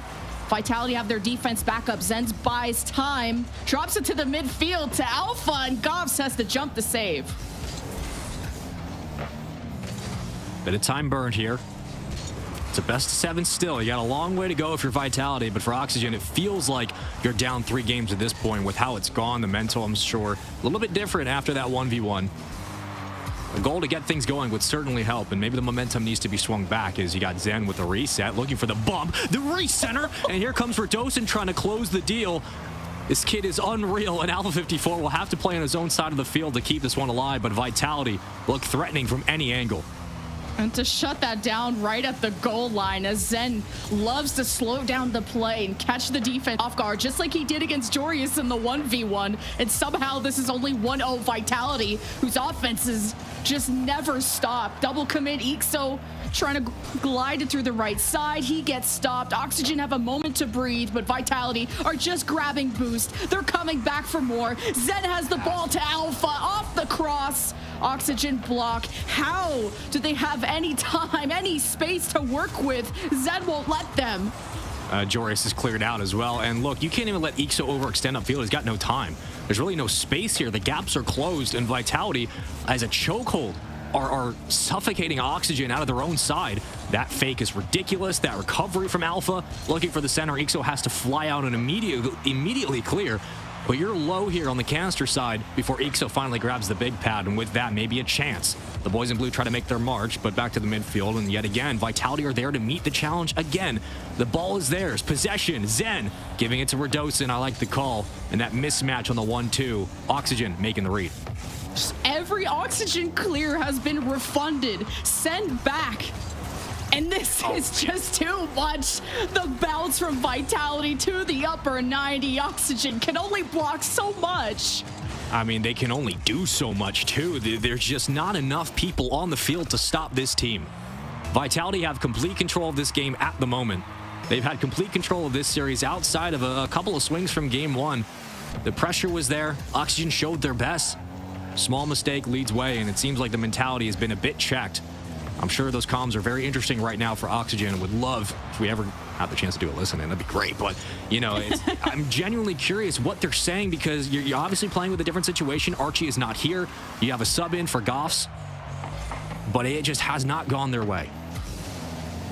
Even when Oxygen got outshot in game 1, they still stretched it to OT. Like, yeah, they lost, but it was close, right? So Oxygen, if they're getting outshot, can they tie the score at least just purely off of the execution, off the maybe the small opportunities that they have? Ixo with one to crack through the left lane. It's slowed down, but Joreus continues. Goffs maybe ready in the box. He falls back. Team Vitality not letting Oxygen set up. Now a moment for Goffs. Not a lot of boost. Grabs the corner. Shot from Joreus. I thought Alpha had that. And this is what they were trying to set up for so long. You had Joreus making these pre-jumps at midfield. You got Ixo working through the corner, which is standard for Oxygen.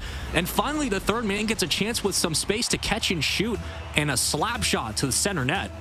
31 seconds to go. Oxygen breathing life back into their own chest. Do they have enough? But in the last 30 seconds, though, that's what you need. Everyone, positive spirits, morale. Goffs in the box, and no one challenged. They went for the block instead. So Oxygen tie. Hold on a moment. It is winnable. And Ixo from the backboard, he just had to get free. He's a little gremlin. We kept him chained up, and finally he breaks free, and look what happens. Goff steps up. Ixo from the corner, and Joreus stealing it from the ceiling. Oxygen Esports, out of nowhere, have started to tie up this game, and under 20 to play, Joreus wins a huge 50. Almost a nice setup. Ixo ready to center this out for Goffs. He does it again at 9 seconds. Oxygen have taken the lead from an 0-2 deficit. Ixo with the interception and Goffs with the placement. Vitality cannot clear. Goffs is stepping up. Hold on. Everybody Hold on. Get your socks on. We got a series on our hands. 9 seconds to go. Zen going to try to play the kickoff. Vitality trying to make a swing. Clock turned off. 3 seconds to go. Radosin on the pass. Alpha popping it high. You got Zen underneath and Radosin working through the corner. And you're looking for a clear here. Obviously, Oxygen trying to get numbers in front, and they will.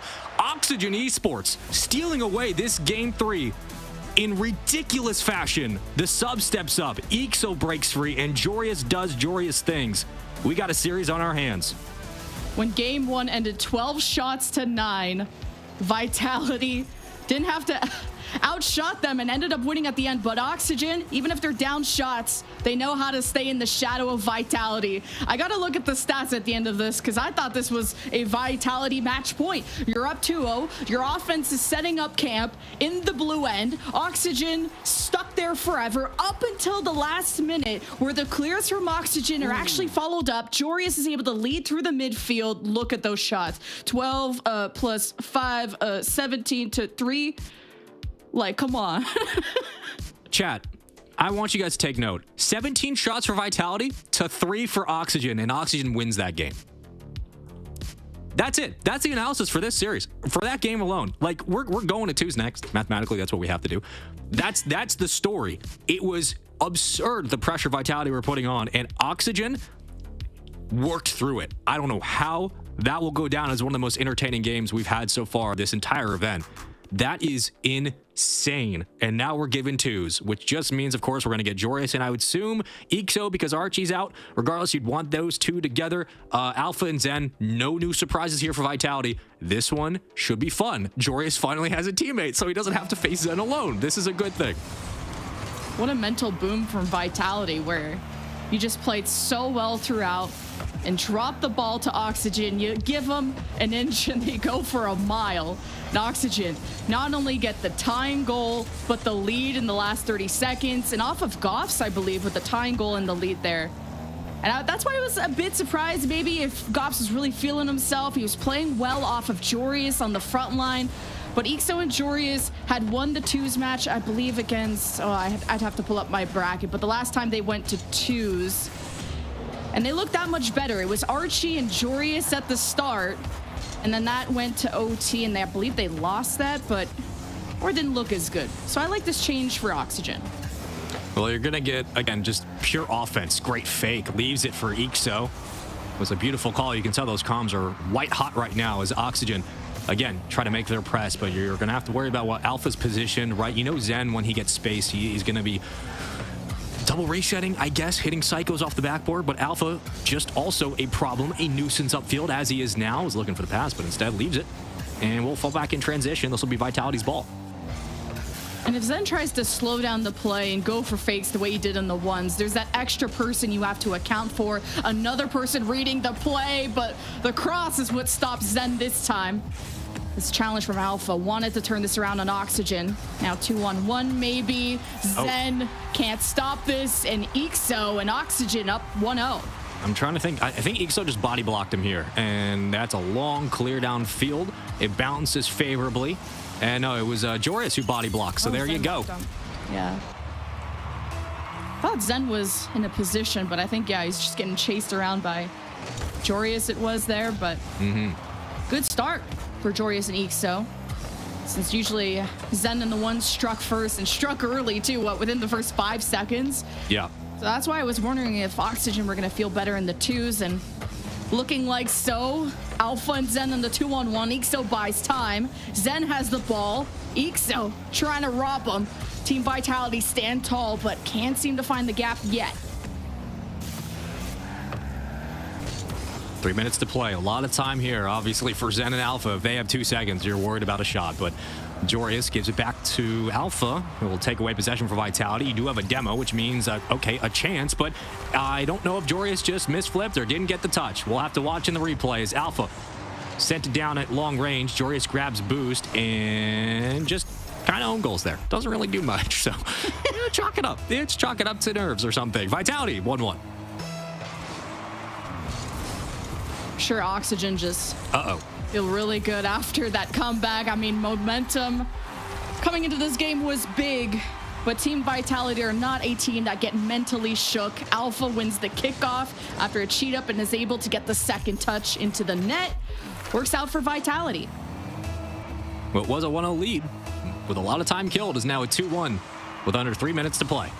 Now, conversation swings back to Oxygen as they try to equalize and tie up this game 4. On Coliseum, it's been back and forth, but Joreuz in a 1v1 will win the battle for now. Up to the ceiling. Got Ixo in transition, will meet the read and just slows this down to the turf yet again. That 50-yard line controlled by Vitality. Alpha playing with his food here on the race set and gets it over again. Joreuz didn't have enough space and Alpha has all the answers. Yeah, we've talked about Joreuz being this defensive player, and he waits and pre-jumps pretty late, and a ball gets above him, and Team Vitality up 3-1. Not an inescapable lead, but a strong one. But just like we saw in the last threes game, do we really care about a Team Vitality lead until the clock hits 0? Oxygen always got that dog in him, but for now it's Ixo who's able to bring this ball out until Alpha drops it into the net, and Joreuz can't save it. Are you joking? The best goal of the day so far. Alpha circling, hunting, and squeezing that like toothpaste out of a very small tube. He's peeking. Yeah, Vitality peaking. 4-1. Ixo with the ball, looking for Joreuz. Shot. Alpha redirects himself, but at the back of the net, not able to stop it. 4-2. Well, he gets it around Zen, and then just a soft touch. Alpha misflips. I mean, he's thinking that's going right post. I don't blame him. It was a better read on the offensive side from Oxygen.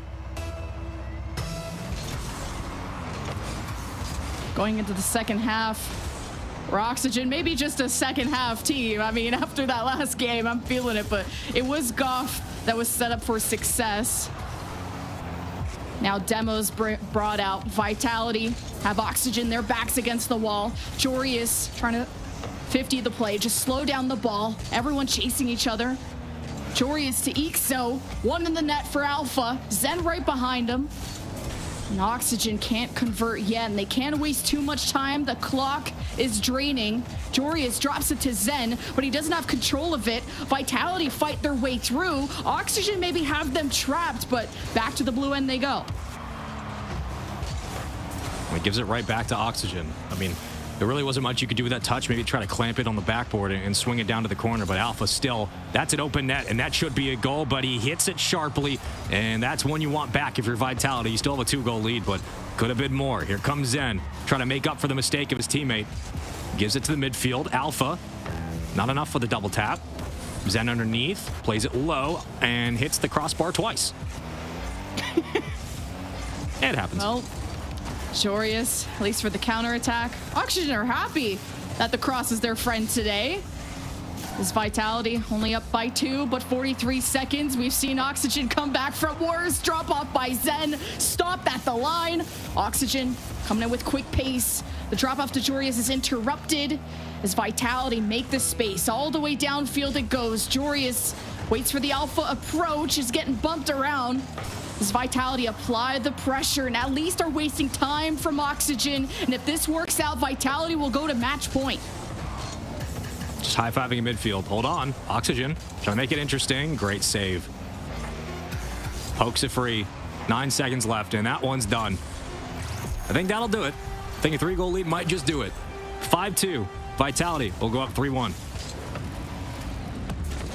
Oxygen were setting themselves up so well in the threes. You had to involve all 3 in the play to crack the egg that is the Vitality defense.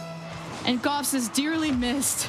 Of course, the whole team is helping him and setting him up too, but maybe Oxygen will feel better going back to threes, and that'll be how they have to make it happen for them in terms of climbing back in the series. For now, it is Vitality winning the 2s and going to match point.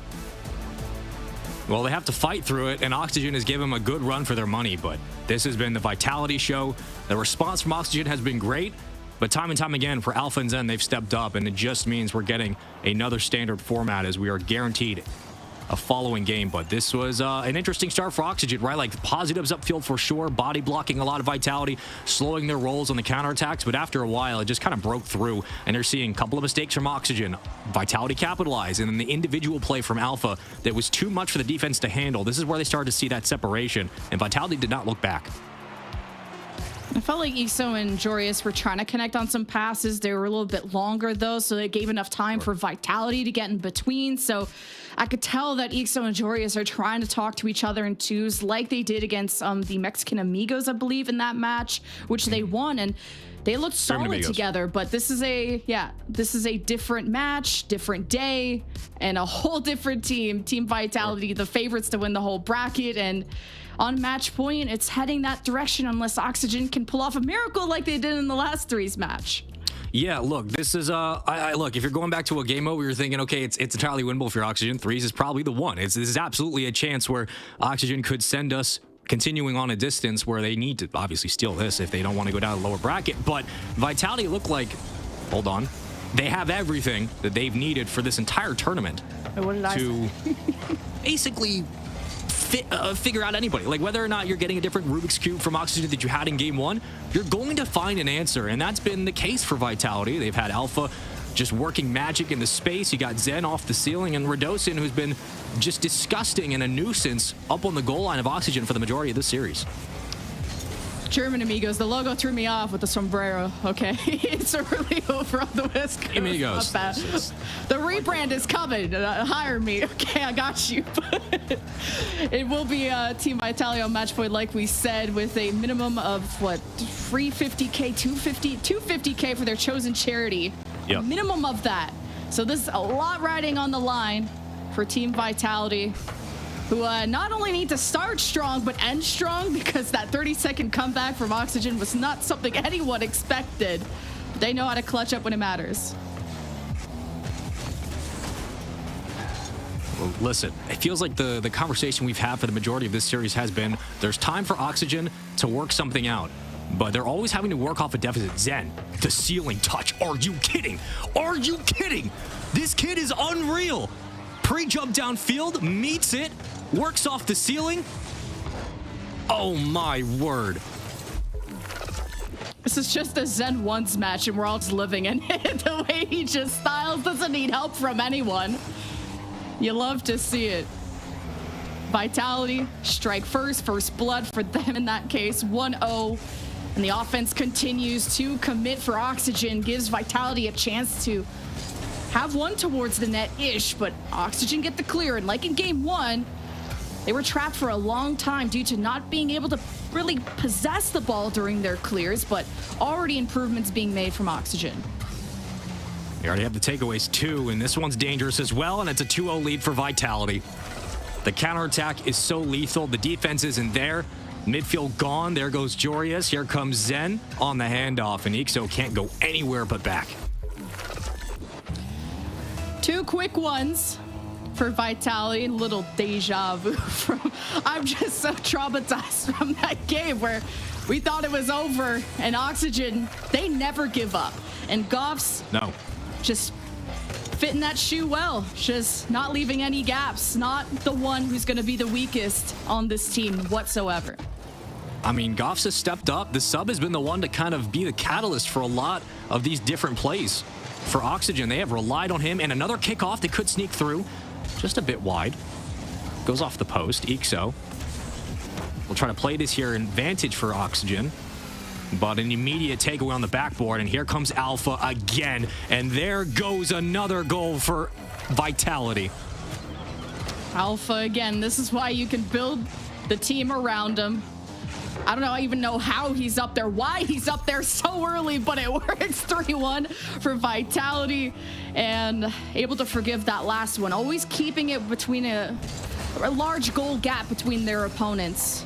Like I kind of mentioned before this match started, Vitality, they don't just win their matches, they stomp them. But Oxygen have always made these matches close against their opponents. Now, it's another kickoff mistake there for Vitality, but again, this is where Oxygen have been crawling back into this series. When they started working back upfield, and memory serves, what would have been around game number 4, they just relentless off of the kickoff, applying pressure and not allowing these clears off the backboard for Vitality, not giving them a chance to immediately find a teammate downfield. But it hasn't been there. I mean, so much boost to work with for Zen. So much opportunity in the air for Zen. Give Zen the ball. He makes the magic happen. I mean, another ceiling reset off the backboard. What can this kid not do? There are no weaknesses to Vitality. 1s, 2s, 3s. This is a complete roster that can do it all. But Oxygen, they got a lot of spirit. And Jorius ain't gonna be clowned on again. Pinches off to Goffs. Races against Zen, moves him out of the way. Zen, somebody got demoed there. Leaves a moment for Ixo to strike. And Oxygen, keep it within 1. There it is. You need pressure through the corner, and that demo certainly helps. Power play, open, Oxygen close. The biggest negative for Oxygen so far has just been there's nobody on the backboard defensively to stop Vitality. So how do you counter that? You don't give them a chance to get upfield with space. You have to start taking the ball away on their own side. And a beautiful demo that opens up a play. Pressure there. Oxygen, can they continue it? Can they build upon what they've so often been trying to work towards? Immediate 50 win. And at the midfield, Jorius has to make this touch. He won't. Gives it back to Vitality. That's where I think you give the ball to Ixo. I think he shines so bright in game 1. 4 goals. When you set him for success, he delivers. And with a punch. Oh, chance. I've hyped him up. That's okay. Radosins just has the reads, and he has the shots, too. I mean, this clear is just gross. Again, a little bit of an overextension there from Oxygen, but Goff's kind of own goals, so there's really not much you need to say, right? He's trying to play that off the backboard and then hope a teammate can rotate back out. It's just... you can't really break that one down. It's just kind of an own goal. But a kickoff win yet again for Oxygen, and a kickoff win again by Oxygen. This has been the story. Vitality looks so good until the kickoffs, and then Oxygen just are back in this game. Vitality, a first half team. Oxygen, they get buffed in the second half. That's just what the trend is. Vitality and 3s have always gotten the first goal, but Oxygen, they creep up on you when you start to relax, when you start to get comfortable. Oxygen, they turn up, and it's already an offense for them. Jorius stretches high to keep the offense going. Radosin and Zen try to connect. Doesn't work to the corner, though. Oxygen desperate for the clear, and Goff should get it. I mean, these back passes have been dangerous for Oxygen because they have not slowed the approach from Vitality at all. Traffic on the goal line. Jorius waiting for a chance to move up. And again, Alpha wins another 50 that just makes it more difficult for the counterattack to start as Oxygen don't have numbers up. Ixo on his lonesome. Here comes Jorius in the lane. Good pass to Goffs. The back pass to Ixo. I like the call. 1, 2, 3. Jorius trying to meet it now. But taken away by Vitality. A 1-goal lead with under a minute to play. Oh, Goffs, Ixo keeping the ball in their hands, but Goffs ran out of boost. Gives a chance for Vitality to speed forward, but not following up with it. 45 seconds. Vitality okay with wasting time, but you want to own a little bit more space in this, including the one in front of you. And through the smoke, the fire, and the flames, Oxygen, they come back. One miss is all that's needed, and Goffs has stepped up time and time again for this team this series. When they've called upon him back in 3s just 2 games ago, he stepped up, and now we find ourselves all tied up. 40 seconds to play. Is it another kickoff blunder for Vitality? So far, the answer is no, but Radosin trying to put this away and gets the reset to boot. Got bumped off the ball, though. And from a 4-1, 4-2 lead for Vitality, shrunk down to 5-5 in the last 30 seconds. If you're a Vitality fan, you're shook. This is the exact time that Oxygen had to come back in the last 3s. But Team Vitality, stuffing them in the locker, bringing the physicality, the demos too, taking their boost, making sure Oxygen stay home. But up into the orange end, Vitality not harassed. Last few seconds until OT. Match point for Vitality. Zen going to Alpha, intercepted. Race to the midfield, ball still up in the air. Vitality grab boost, wait for how Oxygen are trying to clear this. It goes all the way down and to the ground for OT. Oh, golden goal opportunity. 1 goal away for Vitality to go to the grand finals for Oxygen to keep this series alive. They have to be careful on these back passes. I'm starting to get worried. It hasn't worked out often. as Oxygen will try to careen this ball and get possession back, and finally they do find the clear. Goff's trying to work from the side wall, gives it to Ixo, the cut down from Vitality, stalling the offense on their push. Like that, Oxygen are keeping an eye on Zen too.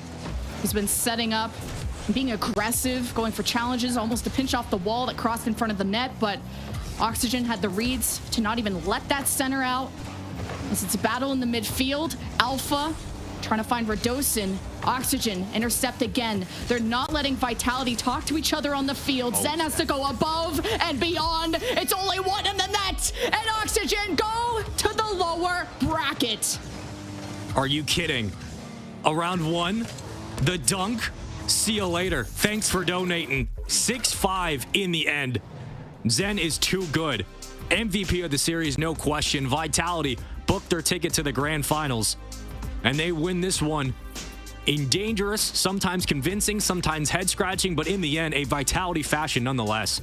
Oxygen put up a ridiculous fight, but it was Vitality that are too strong and favorites for a reason.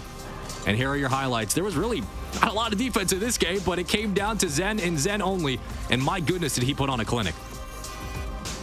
And the threes games were very close. The first game and the third threes game went to OT. The second threes game decided in the last 30 seconds by Oxygen. Gave themselves another chance at life. Then the Joreuz Zen 1v1. Felt close in the beginning. Joreuz had this comeback around the halfway mark until Zen just turned on the engines and went nitro. It was gross to watch. What, 11 to... So he got 11 goals, 10 or 11 goals. Like, Zen is a different player. And then he brings those ones mechanics to the threes match where I think he got a hat trick just doing solo plays on his own. Yeah, I mean, the dude can literally 1v3 any team, and when you put him with Alpha 54, who again, they originally built this Vitality roster around, and just the thing that this team does so well is that they're scoring from everywhere. They look like what RLCSX in early 2021, 2022 BDS looked like the team that was just boost management, finding ways to score from every angle in the field, and you're worried about Monkey Moon, you're worried about Extra, like same situation here. Vitality just have better mechanics at this point, and they're just beating everybody just down the door.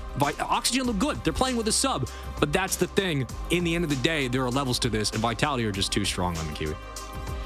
Well, Team Vitality live on, only dropping, one or two games, a couple games, this whole bracket looking unstoppable. They go to the grand finals to get a minimum of $250,000 for their chosen charity. And on the lower side, up next, we're going to have Monkeys versus Oxygen. That's going to be a match you won't want to miss, but let's hear from the desk about this one.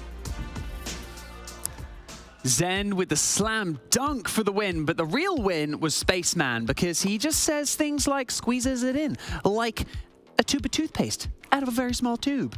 Spaceman, I just love it every time. Thank you so much, Spaceman and Lemon. We have our first EU Grand finalist, Jorby. No losses so far from Vitality. They really are continuing that dominant streak, aren't they?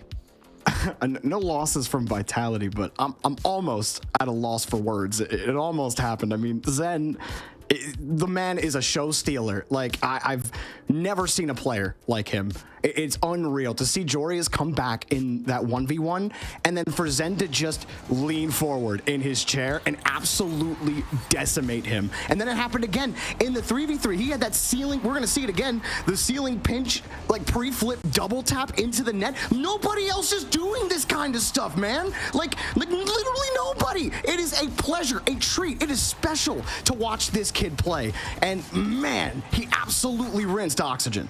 An interesting start to the series, though, because Oxygen came out hot. Exactly what we wanted from them, piling on the pressure in the threes. But when overtime was just snatched away from them right at the end, then the pressure was added. Zen in the ones. Johnny, those 4 fakes in a row to go from 5-5 to 9-5 for Zen was just out of this world.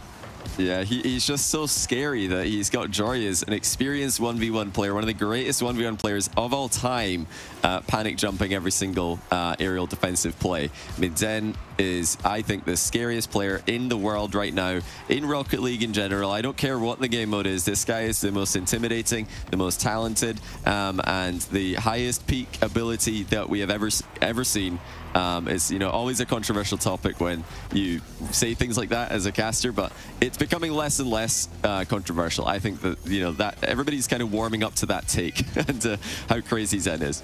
Oh man, your series highlights on your screens presented by Aramco. We love a change of pace that this format offers, especially because, you know, this is where cracks in the orgs are exposed, but also ones and twos players thrive. So it's a chance for our viewers and all of our Rocket League fans to have a look and see how these players play in different formats. But of course, your MVP of the series, brought to you by Savvy Games Group, is Zen. 33 shots in that back and 17 goals, Jorby.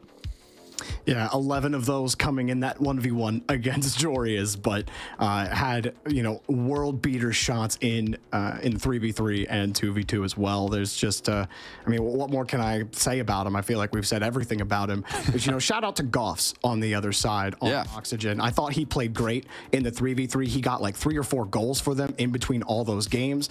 You know, while Zen might be the star of the show, I thought Goffs came in and played an excellent stand-up series for being the sub.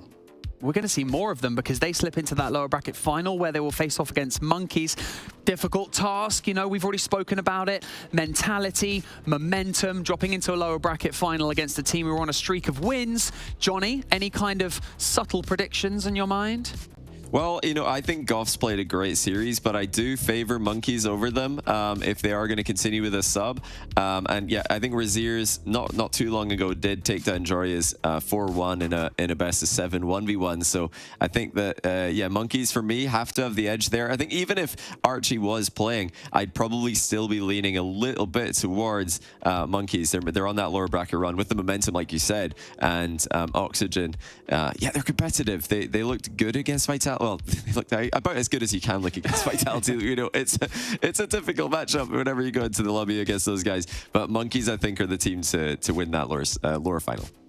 Bracket time. Let's check your updated bracket for all of you at home who maybe have missed any of this. And coming into this now, we can remind you of what's happened so far. In our upper bracket final, we just had Team Vitality take out Oxygen Esports 4-1. That means Oxygen Esports will go into that lower bracket final, face off against Monkeys. And the winner of that will go through to the grand final to face off against Team Vitality. A possible rematch on our hands, Jorby. Yeah, possible rematch. I think we might get it, but I do agree with Johnny that Monkeys are not going to be an easy out, especially if Oxygen do continue with Goffs. I think Monkeys have shown in this tournament that, you know, they're not to be trifled with or looked down on or thought of as a win along the way to the grand final. They are absolutely competitive in every sense. I'm excited to see that Oxygen Monkeys match. Possibly one of the closest matches that we have inbound coming very, very shortly. So we're going to have Monkeys taking on Oxygen Esports right after this break. Don't go anywhere. See you shortly. Today, it feels like there is a new crisis. Families displaced by violent earthquakes and wars. Warm hearts sleeping under cold blankets of stars. Lives destroyed and washed away. Families fleeing into the unknown. But look closer. See the hope everywhere. See the ones running towards disasters to help. Compassion exists all around the world. Kindness is healing wounds, bringing hope for a brighter tomorrow. Look closer and see the many families like Layla's who've lived through unimaginable hardships and yet haven't given up. Please don't give up on those forced to flee. Donate now.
Progress is a race that has no end.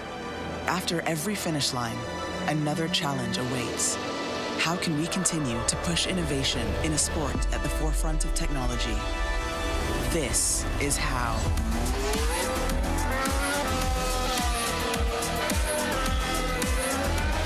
Discover how Aramco and the Aston Martin Formula One team aim to meet Formula One's sustainable fuel targets. Aramco, powered by How.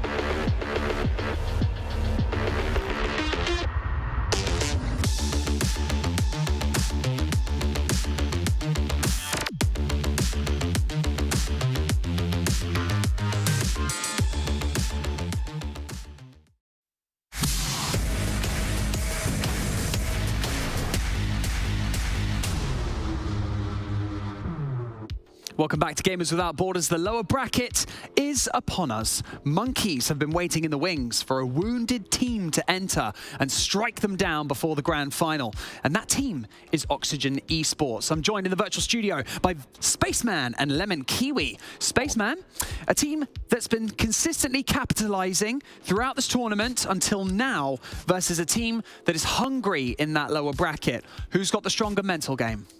I mean, I have to look at Oxygen. I know that this series was rough against Vitality. Rough is not even the right word. Look, you lose 4-1, but all games were close other than the 1v1 for Zen. The 3s was a blowout in both sides of the field, and the 2s was really, really good. But I look at Oxygen just skill-wise. Like, even with the sub, this is a team that should handle the business in 3s. They should be able to win with 1s with Joreus. I think you're going to see reserves for Joreus in the 1s. But other than that, like, Oxygen should be in the grand final with Vitality for a rematch. Oh, I like the sound of that. Lemon, welcome back to the show. This match alone, you know, it grants the winner an additional $75,000 in charitable donations and bragging rights, of course. Let's just be honest. How are you feeling about it? Good. I gotta disagree with Space about the mental game. Like, we know Oxygen well, but Monkeys have been in the lower bracket since round 1, and they got reverse swept. So to be reverse swept and to go through the lower bracket to a point that no one expected you to be takes a lot of resilience. So whatever happens in this match, I know there's a lot of energy behind Oxygen. You got to give it to Monkeys for even getting to this point. Spaceman, you know, we've seen a few series go the distance this week, with ones being especially fun for the audience as they, you know, they get to see the true measure of the mechanical skill that these players have on offer. But Zen's just showing off at this point. Yeah, you can't really stop him. Like, I'm sorry, it's not going to happen. So you're kind of hoping and praying that you can take out his teammates on the way. We saw it there on Oasis, which is now in rotation, so we got a new map in the pool. But look, this is the situation. You're going to have to play, whether it's Monkeys or Oxygen, you're playing Zen again. So be aware of that fact. But for Oxygen, like, that's the warm-up for them. They just played the best team currently in the tournament. Now they have a chance to play a team that's ready and waiting to play them. That's always going to be a dynamic, but your reward is you then play Vitality. So, you know, good luck. Yay.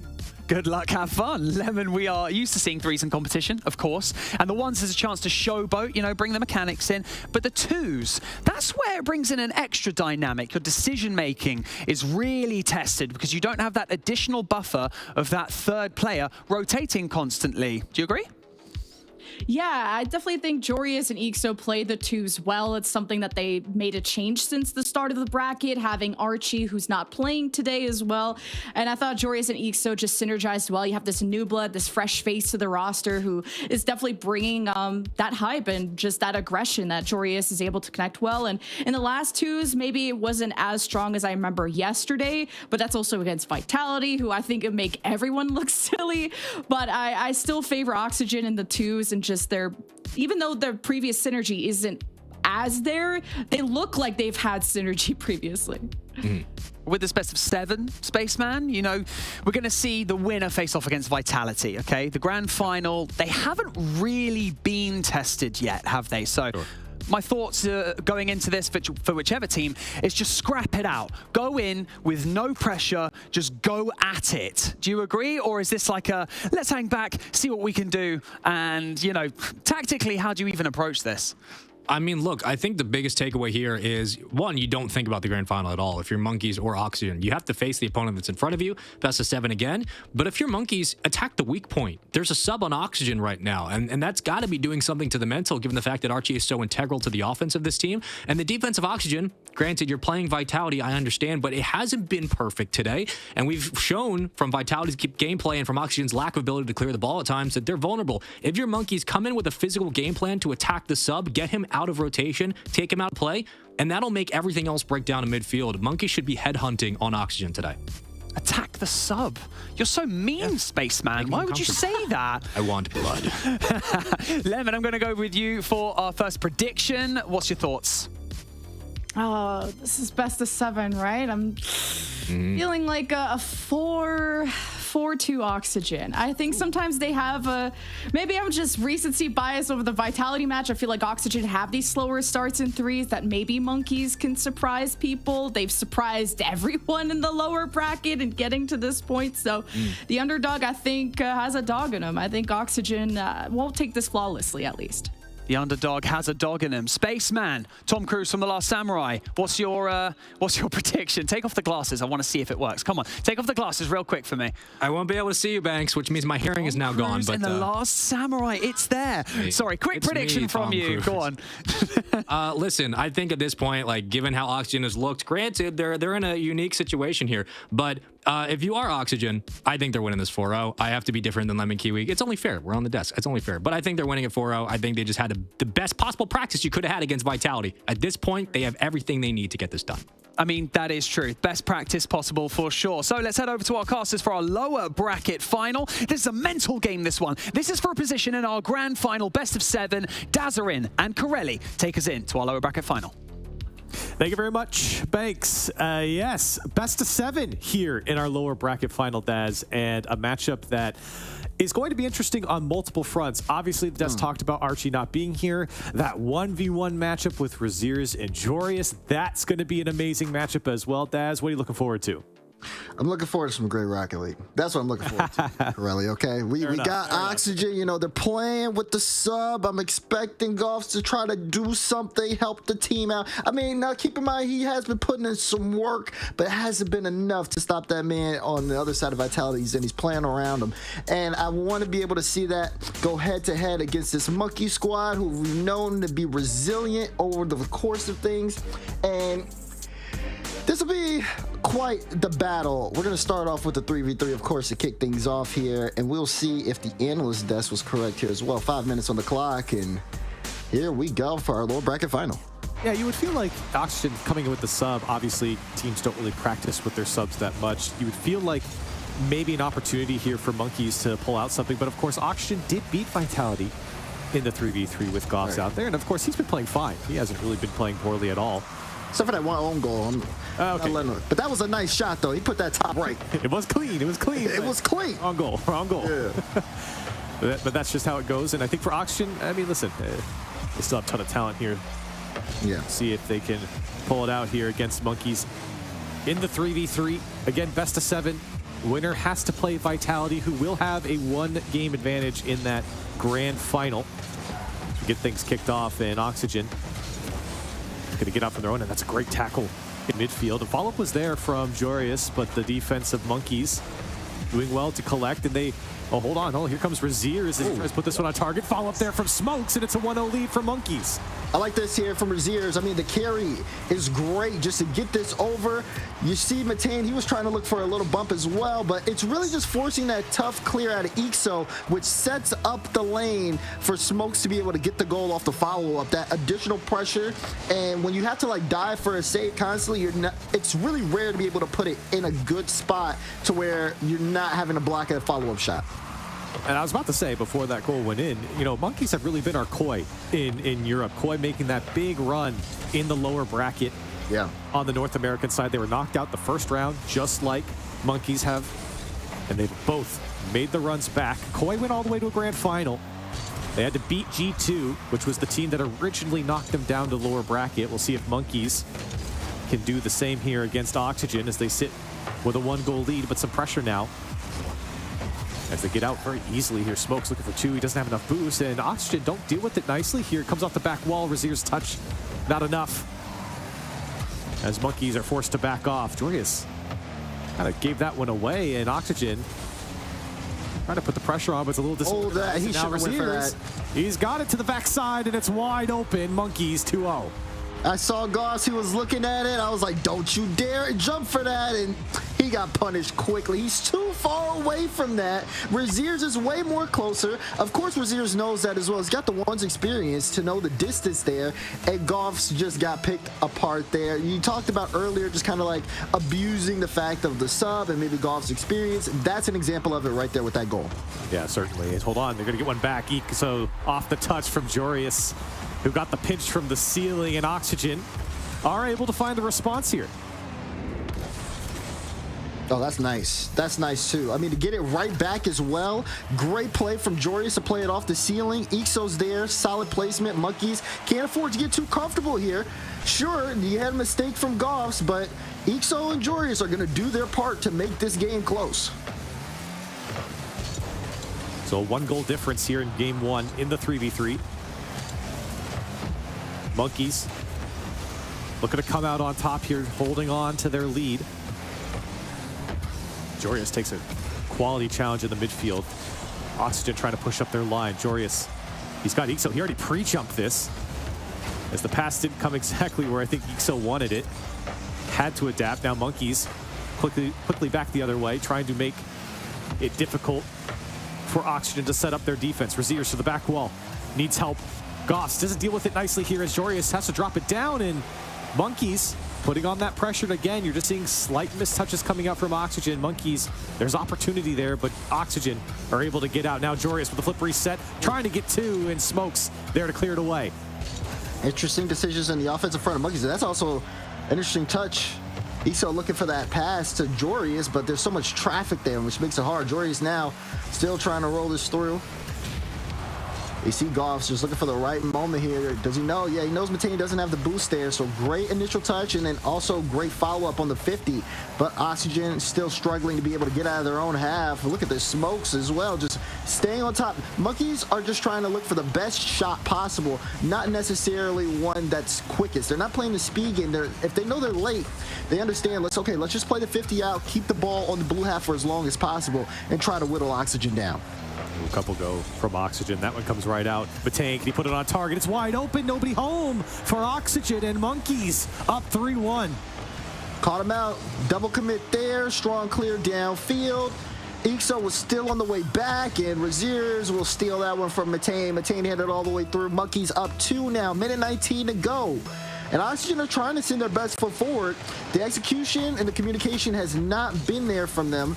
It has been a big contributing factor, but it's still time on the clock if they can get a goal and with some time on it. So Oxygen rotation been very poor here, especially on the transition, getting caught out a couple times. And granted, it was a quick counterattack from Monkeys on a few of those touches, but Oxygen have got to be better than that defensively with their shape. Now Ixo trying to make amends. Raziers easily clears this one away, and Goff's forced to push this one back towards Ixo. Monkeys want more. This one into the box as Raziers backs off, still keeping it awkward. Ixo, he almost got bumped away from the ball there. That would have been disaster for Oxygen with 30 seconds left. Monkeys all over them here in game one, Daz. It just feels like Oxygen were never able to get a hold on this game. Yeah, I mean, like I said, it talks about the communication, coordination, just being able to execute. Golf still started that off by going for a back pass, but afterwards, Monkeys, they won the extra challenge after, and then they kept the ball on their own half, or on the blue half, just completely whittling down the clock, playing these 50s. You said it yourself, you saw some of the team bumps come out, and more shots, more pressure as the time ticks down. Monkeys knew exactly what they were doing from the start. This game was complete control for them as they start the series off with the game 1 win. Yeah, dominance here from Monkeys in game one. And I think when you look at this, some of the things that we talked about in the pregame, Daz, Oxygen obviously having the sub definitely affected them here. The rotation has been very awkward in the 3v3 game. Even in the previous matchup, there were some very strange things happening, but I think Monkeys really exposed some issues here for Oxygen, just defensively in their shape. They've been beat over the top multiple times, and on the transition, felt like no one could get back in time, and Monkeys, what a dominant way to start this best of 7. You're right. This is a dominant way to start it, too. When you talk about it, it's no disrespect to Goss, but you have to understand the position that he's in here. Just, you can see kind of the lack of experience, so to speak, where, again, some aggressive plays, but also you can see a little bit of just a communication breakdown on the side of Oxygen. Now, keep in mind, whether or not Oxygen was playing with Archie or whether they're playing with Goffs, this team has not been together for that long. There's still just communication things with Ixo being on the team as an individual as well. So there's a lot of figuring out Oxygen are doing as the tournament kind of continues on, whether for Monkeys, they've been together for a while to be able to know, okay, how are we going to be able to approach these situations in game? And you can see just exactly the difference when they're all on the field. Now we get ready to game 2, and is it a 1v1? I think it's a 1v1. It's looking. I think I saw. It's given ones. I'm feeling ones here. I saw a player on each side, so I think it might be a 1v1 here. And if it is, there's a lot to talk about here with the matchup. You would assume, obviously, it's going to be Joris and Raziers. I don't know why it would be any different, but we'll wait and see what we get here from the players, as we don't know quite yet. We're seeing what you guys are seeing. So, but of course, Oxygen are forced to choose either 2s or 1s here. I would suspect they choose 1s, and you might even have the run back later on. Joris has gone typically back and forth with Raziers. He would marginally favored. I think picking either of these players to win this one is fine. They actually just played on Fear Stream recently, where it was I think Raziers won 4-1 in that, but Joris has beaten him many times before, and in a tournament setting, it might be different as well. So we'll have to see what we get here. If it's 2s, I think this poses a very interesting thing, because if Monkeys were to win the 2s, you go back to 3v3, which Monkeys looked very dominant, and now you go into what is a relatively even matchup in 1s later on. So it's kind of fun to think about it, and it is 2s. All right, so we'll see. We'll see how this one goes as we get Raziers and Smokes on the Monkey side, Ixo and Goffs. Ixo and Goffs on the auction side. Oh. They did not. It was Joris and Ixo. Yeah, it was Joris and Ixo last time. On Vitality. Maybe they know something we don't. So we'll see. Maybe Joris isn't feeling it, or maybe Goffs is. Maybe Goffs is trying to feel it. Maybe Goffs is feeling it. Maybe they need Goffs locked in. Because the initial game 1 wasn't good. If they can get him back, like, in form with this game 2, may serve well in the upcoming 3v3. We'll have to see, but still a tough task no matter which way you look at it. I mean, you're talking about Smokes and Raziers here. Raziers already just a threat individually, and then paired up with Smokes, and Smokes definitely had some good decision making when he's on the ball, at least from what we've seen in this tournament. So it'd be interesting. So we'll see. Goffs. Oh my. Ixo having to get back. First minute come and gone here. You feel like Raziers and Smokes might be the favored matchup now without Joris here. Smokes off the back wall. Raziers trying to play this one and keep possession. You can see Smokes trying to help him out as Oxygen just forced to use their boost and get these clears to go right back into the possession of Monkeys. Good touch by Ixo just to keep Raziers honest here, not to creep up too far. There's some space here for Smokes, but his touch gets away from him. Now Ixo wants to drop it down to himself and tries to take the shot. Decent control there, but Raziers able to clear it away, and still Very, very, I would say, controlled first 2 minutes of this game, Daz. No one really getting the better of each other. Yeah, which is saying enough within itself too.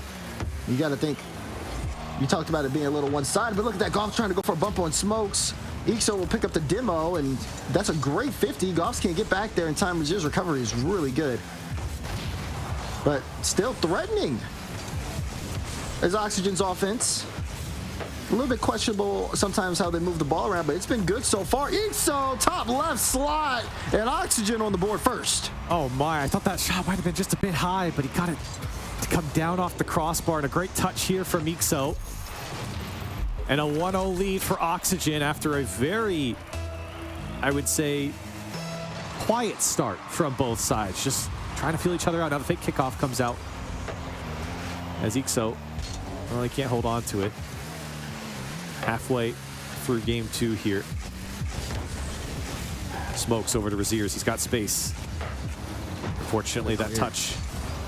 Monster clear. Oh my goodness. Goff's trying to get up to it. Couldn't get the read. Now the demo's come out. Smoke's got a wide open net. If he could put it on target, he surely will. And it's 1-1. Now looking at this again, I think this one's on Ixo because Ixo goes forward to try to continue to play the ball, keep the pressure up, and he just gets demoed. So then it's an open, clear lane there for Smokes. Monkey's able to send it through, tying things up. It starts, of course, with the ambitious challenge there from Goffs, but Ixo with the follow-up, he knows Goffs is out to play. He has to make a decision. Just kind of got caught out, didn't expect that demo behind him. So a couple of kickoff strats coming out here from both sides, fake kickoffs and demos, but none paying off so far. You'd love to see that though. Goffs can't hold on to it. It's up to Ixo. Has to come up big on this save, and he does. Raziers was threatening the back wall. Goff's trying to hang on to this one. It's gonna be tough to get back to it with low boost. Smokes makes him pay. A lot of work here on this back one. You have to pay attention to the back wall in twos, especially defensively. You can expose your opposition's back wall. You open up a lot of options. And now bumps coming out. Smokes trying to buy time to see what happens in front of him, and everyone kind of clogged the lane. Feels like a lot of just testing going on the field right now. Oh, we got the 1v1 Smokes. Oh, Goffs went low. I like the idea. He was also low on boost. Just didn't want to flick the ball away, play a bad 50. Ixo's tough. Oh my goodness. So knowing Ixo's in the air, Goff's still going for that challenge. I mean, I like it. Clearly, Monkeys did not expect him to go at all. And it actually kind of helped save that play for Oxygen. Now they have the ball, they have possession. And if they could get past Monkey's defense within the final minute, they could put themselves in a position to win this game. I mean, it's been pretty close the entire way through. I'm actually very surprised. Very evenly matched here in this 2v2. Smokes trying to give this team a lead here. 45 seconds left. Oxygen looking for a way out. They've been denied on multiple clears. Monkeys have done a great job of blocking him. Boost here for Raziers. Can he drop it down on target? He had options to pass. Ixo knew the shot was coming.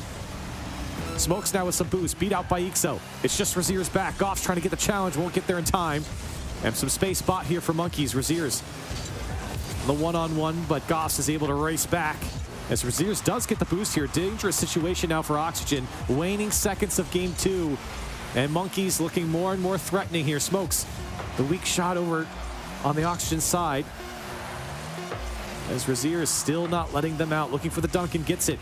Maybe the last chance. Goff's can he be the hero? 0 second time. Oh, he tried to flip bump. Smokes denies, and overtime we go. Oh, Goff's tried to go for the bump there. I wonder if he tries to play it high instead, how that would work. But I think Smokes might have had a good read on it. Well read, though, by Smokes. And honestly, again, I like the play from Goffs as well. Just could not get that final bump. Now they got to play a little bit of defense as his OT starts off. But they've been managing Raziers and Smokes really well. Raziers and Smokes on the other side of Monkeys have also been doing just a good job of not overextending or sending too much forward on offense. Both sides of the field here, very smart in the way they've been moving the ball. It's been a chess match here in game 2, and Goffs might have just broken through. Can he put it on target? He put it wide. And Smokes is able to get back in time. He had just a sliver there on the near post. If he could have slotted it through, he won the game. And we keep going here in overtime, Daz. Yeah, the way this game is going, even the slightest mistake or the slightest opportunity you get on offense, you get a shot like the one Goff said, you got to be able to send it home, because those opportunities aren't coming as often as you'd like them to. You know, they're not as available. So seeing what both teams can do if they get a little bit of space, very key. As I don't know, this overtime has potential to be a long one, Corelli.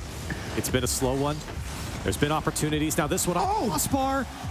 Braziers is going to go as well. Oxygen does well to stabilize defensively. There comes the demo, but Ixo very quickly there to follow up, and you can see Oxygen in a good spot now. Ixo buying time. He's got boost to work with. Oh, that's so aggressive. Got it. Oh, and Goffs went too far in. An aggressive challenge leads to the counter, and Braziers takes game 2 for Monkeys. Man, I think Goff saw an opportunity, wanted to get the 50 win to try to pinch the ball to the right side, and took himself out the play. Braziers was waiting, and it's just a slow roller into an open net there. Monkeys up 2-0 in the series, and we're going to head back to the 3v3 Corelli. And it makes the road so much harder here for Oxygen as they put up a tough fight in the twos. And again, it's important to contextualize the crew battles format here as we move forward, because we go back to a 3v3 Dez. Monkeys sitting at 2-0. If they were to win that, you go to a 1v1. Now all pressure would be assumedly on Jorius in that 1v1 against Raziers to keep his team alive here in this tournament. That's a lot. And maybe that's something that Jorius could feed off of here, but that's also assuming that they lose this next match, which we'll have to see. But just again, these are the things that happen in this fun format of crew battles. So something to think about. But we have to get through this threes first, where last time we saw it, it felt like Monkeys just completely dominated Oxygen. Right. Right. And maybe after overtime, Oxygen can get things a little bit more together. Although I am a little bit concerned, mental-wise, just after losing that twos. Like, they played it so close just for that mistake to happen. And then an open roller, you got to be able to lock back in and get back into the game. If they could do that, and then also, just kind of improve on the rotations a little bit more in the threes department, maybe they make this a little bit more closer than what it is and buy themselves, some extra time to try to bring themselves back into the series. Yeah, you got to be a bit safer in this 3v3 for Oxygen. Everything else was going fine for him. It's a big game, but just rotationally, when you looked at how Oxygen transitioned from offense to defense, they were caught multiple times in the game 1. And that was their biggest mistake, and the one that lost them the game. That's what cost them game 1. So we'll see if they can make some changes here. Goffs and Jory is trying to combine to get this one downfield. Here it comes out to Goff. He put it on target. He put it off the wall. Follow up. Oh, whoa! Big save from Raziers as Monkeys hanging on. A flurry of shots from Oxygen. The wall was built up in front of the net. Maybe not over here, as finally Smokes is able to clear it away. That was so close. I will say, though, on the other side of things, it's been challenging to keep up with Ixo on blue team with a gold card. I don't know, it's one of those things that kind of bothers me a little bit. But that means, like, sometimes if the play happens too fast, I just see a goal card shooting at the worst. I'm like, is he own goalie? But regardless, Ixo has been in the right places at the right time for Oxygen. Just those final shots not really getting towards the back of the net. We'll see how Oxygen are able to kind of manage the pace. They are putting on some strong, quick pressure, though, which is really put Monkeys in a tough spot. Yeah, and Monkeys have had to go through their challenge game to break out of these tough spots. As here comes Smokes, he drop it down under Jorius. Great challenge from Jorius. Raziers lets it go. Batane's there, and again a low shot follow-up. It's a tap-in for Smokes, and it's 1-0 Monkeys. And there it goes, man. When you have to deal with a high-pressure shot like that, with just a lot of speed, getting that clear is so important. Goff's not able to really, he kills the ball out in front, but there is no follow because there's a double commit in the net. It's just wide open for Monkeys to score. Great fake there from Raziers off the corner of the wall there. Allowed for that space for the follow-up. And Monkeys better for it. A 1-0 lead now. And once again, controlling pace of play. Raziers into the midfield. Smokes and Raziers both going for this one. No one keeping possession as Jory is trying to pop this one up, keep it awkward for Monkeys on the transition. Here's Goffs, wants to take it himself, has to try and take a challenge instead. Ixo towards the net. Goffs wants a bump on Raziers. Raziers, oh my, look at the control. A flick to the sky, Batane Can't drop it down, and Monkeys once again very slowly chewing away at the defense, but couldn't get over it. He put it up and over the net. Moving too fast. Get off the gas, Matane. You have that one lined up, and instead overshoots it, drives his Octane just into the net. Now he's trying to get some control, see if he can get it back. Good flick, good goal. Monkey still scoring with that extensive pressure. And exactly, you could see how much time we've spent here on the blue side on the Oxygen's defense. Monkeys have just been gnawing away at them, waiting for their moment for the open net, baiting in challenges, and keeping possession has been so crucial in the 3v3 for Monkeys. And it's paid off once again, 2-0 now, halfway through game 3. As Oxygen, they need something to happen for their offense, because right now they're playing a lot of defense. This one up and over. Joreous off the crossbar and in. It's 3-0 Monkeys. This is not looking good for Oxygen. Strong challenge, though, from Razier. Sends it way downfield. Up bar down and in as well. Monkeys just in form. They've just got a read on Oxygen right now. But Oxygen, maybe it's not even that. I think it's a mix of that and Oxygen just not having all the pieces together. And I mean, listen, with that aside, Monkeys have been doing this to everyone. Everyone in this lower bracket, they've been crushing through. The 3-0 over Fufax Stop, the 3-1 over German Amigos, the 3-0 over Suhhh. Now they're 2-0 over Oxygen, looking at 3-0 at the moment here in this best of 7. They have been consistent in every single one of their matchups so far. And now Smokes, is it wide open? Oh, he can't get the flip reset to put it on target. They're happy to hold their lead here. It's really on Oxygen to change this pace of play, but I just don't see it happening. Monkeys have been too fast, too aggressive, and Oxygen, they haven't had a chance to bring the ball down and choose what they want to do with it. Yeah, I mean, every time the ball gets to someone from Monkeys, they are able to get it past one, normally getting a flick. They have no real challenge in the midfield. That challenge from Joreous, what we saw, is the most we've seen in the last minute or so. This is finally some form of pressure here from Oxygen, but it feels like they're getting started too late. With a minute 10 to go, there just doesn't seem like there's enough time on the clock. Well, it's only a minute left. You're down by 3, maybe 4, as that one pitches out. Opportunity here in the transition for Oxygen, as Raziers, he's going to pick up the ball, and of course, a demo will help out to lower the numbers of Oxygen on the attacking side. A touch here from Joreous, and the demo. Ixo, surely going in here. One back for Oxygen with 44 seconds left on the clock. Now look, I'm okay with being wrong here. Absolutely. This is a great burrito demo on the play. Ixo able to push that one into the back of the net, and now the race begins. 44 seconds to go. Monkeys had a 3-0 lead before that goal has been scored. Could this be a late surge from Oxygen? Time will tell. Kickoff was good for them as this one awkwardly comes out from the box. Clears from Monkeys, finding the gaps. Follow up here from Goff's shot on target. Decent shot, but defense holding strong for Monkeys. Goffs didn't have a lot of options there.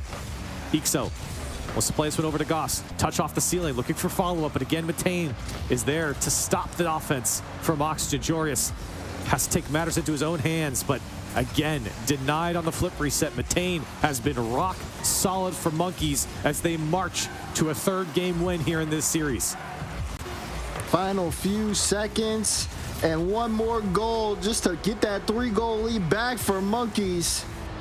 And my goodness, they gave up 1, but the end is the same as the start. Monkeys striking Oxygen down. This time, series put on match point.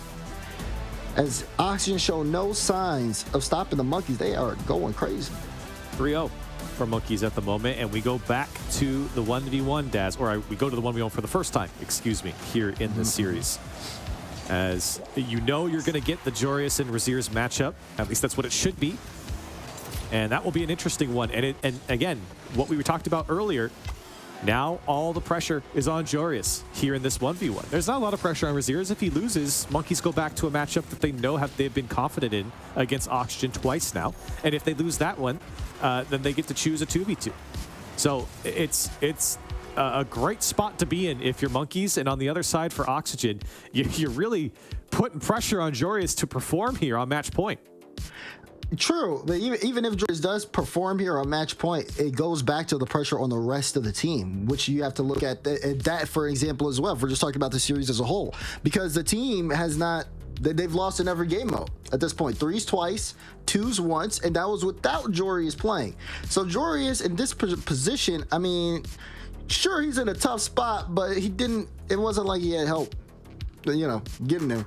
So we look at this one here for Oxygen. This either could be their last game of the tournament, or we may even see more here, but it needs to be a step up across the team as a whole. Well, maybe the final match here is Raziers. Oh my goodness, puts one away in the first 9 seconds. Okay, that's how we're starting it off. Look at that musty bang.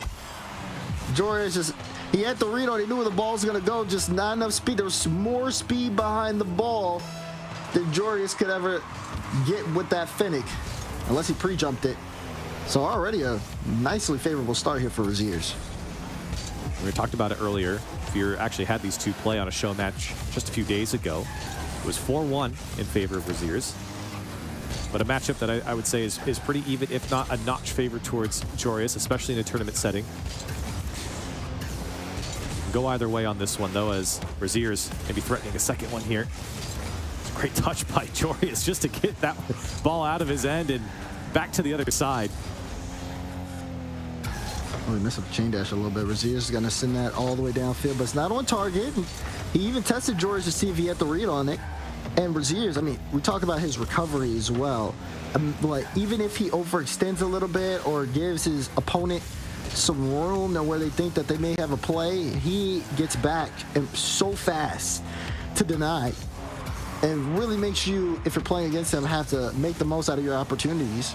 Maybe even a chance here. You see this one, it's a floater, but Joris doesn't have a play on it. Raziers is back, and he got that boost, so that's why Joris is bumping, saying, get out the way. Don't touch the ball. Now you need to get some boost. Oh, you don't have boost. This is dangerous. Okay, both boosted up. Joris is able to at least buy some time, and now he's got the advantage. And Raziers says, I learned my lesson. I'm going back. I'm getting the boost. And boost now for Joris. Takes the sky. Looking for the bump on Raziers. Got it. Tied up. Clean from Joris. As the boost battle eventually ended up even, and the possession in favor of Joris, and he'll get in front of Raziers, and even, I don't even know how much contact he really made on Raziers, but of course, Raziers having to navigate around Joris there. Yeah, you saw Raziers use the dodge to try to get like that trajectory away from Joris, but also onto the ball, and then he tried to do a little bit of work himself. But now Joris, quick little chain dash, no boost. Playing it slow, says, I'll get this now. You can take the ball. He gives away possession also, he can take boost. Raziers creeping. Does he play high? Does he musty? Oh, goodness! Oh, gracious. my! Top left, what? How does he let this happen again? Raziers in tight quarters. Oh, the breezy. Up and over off the crossbar and in. Clean, clean, clean from Raziers. And that's crazy because, man, it has been a while since I've seen the breezy too. Because at first I thought he was trying to fake it. I was like, oh, wait, he's faking it. And then he just activates. He lines it up. I mean, and they've been just butter from Raziers. The first goal, the second goal, this one, an easy tap in over the top of Joris. And clean goals coming out from Raziers. That time just winning the challenge. Calling out the bluff and an easy tap in. All right, Joris has to get this a little bit under control. He's been, my man's been in the battlefield. He had to try to save a musty, try to save a breezy. Raziers is really pulling out all the stops. Joris had initially got the air dribble bump, but he's also been applying a good pressure, keep it close to the ball, and not letting it get out of hand. Oh, he played the low 50, it worked out. Joris within one. That was smart from Joris. He knew Raziers was diving at it, so he just put it under. Very smart play from Joris. Listen, you don't have to be putting away breezy shots. You just have to beat the last man. Get the ball in the goal. What a touch. You got to just score. Smart play from Joris as he gets one back. Plenty of time here. This one's going to be a battle. Placement. Oh, that was close. Good save again from Joris. Boost here. He went for the air dribble bump last time. See if he goes again. Plays it over him. Got him. He played it over him. I like this because you got to look really at Razier's car here. He initially goes up and then it thinks that maybe Joreuz is going for a bump or playing it low. And once Joreuz, you know, he's keeping his eyes on Razier's car as well. But once he realizes he can go over him, he just immediately turns on the jets. Very clean air dribble there from Joreuz. And now they'll back off Razier's to go the other side. Here he comes again. The aerial attack from Joreuz. Coming back down. He's going to go up again. Waiting for Razier's to bite. And great patience there from Razier's. I mean, Joreuz was showing a lot there, right? He could have taken it into an air dribble, could have taken a flip reset, but he just kind of went up and down. And Razier's knew that. Oh my gosh, is he going to hold on to this one eventually? Bullying him. Now Joreuz couldn't get the shot off when he wanted to, but now a flick up and over. Oh my goodness, Joreuz so smart again as he takes the lead. Wave dash into a flick. This is great because he sees Razier's creeping, immediately turns on the pressure into a flick, forcing Razier's to have to try to go up for it because it is pushed to the top left corner, and Razier's just couldn't get the timing right. Great effort from Joreuz. He's on a run here. This has been all Joreuz here in the back half of this game. Taking over possession. The boost game's been in his favor as well. And he's put Razier's in a very tough spot. And oh my goodness, Joreuz coming from the sky. We were on the Razier's cam, and Joreuz just smacks it down into the net. Look at that, off the ceiling, doesn't miss a beat. One bounce right into it. What a goal from Joreuz. And he's got to be on like a 3-1 run in the last 2 minutes. An impressive turnaround. Got the boost again. Can he show us more? How many you want?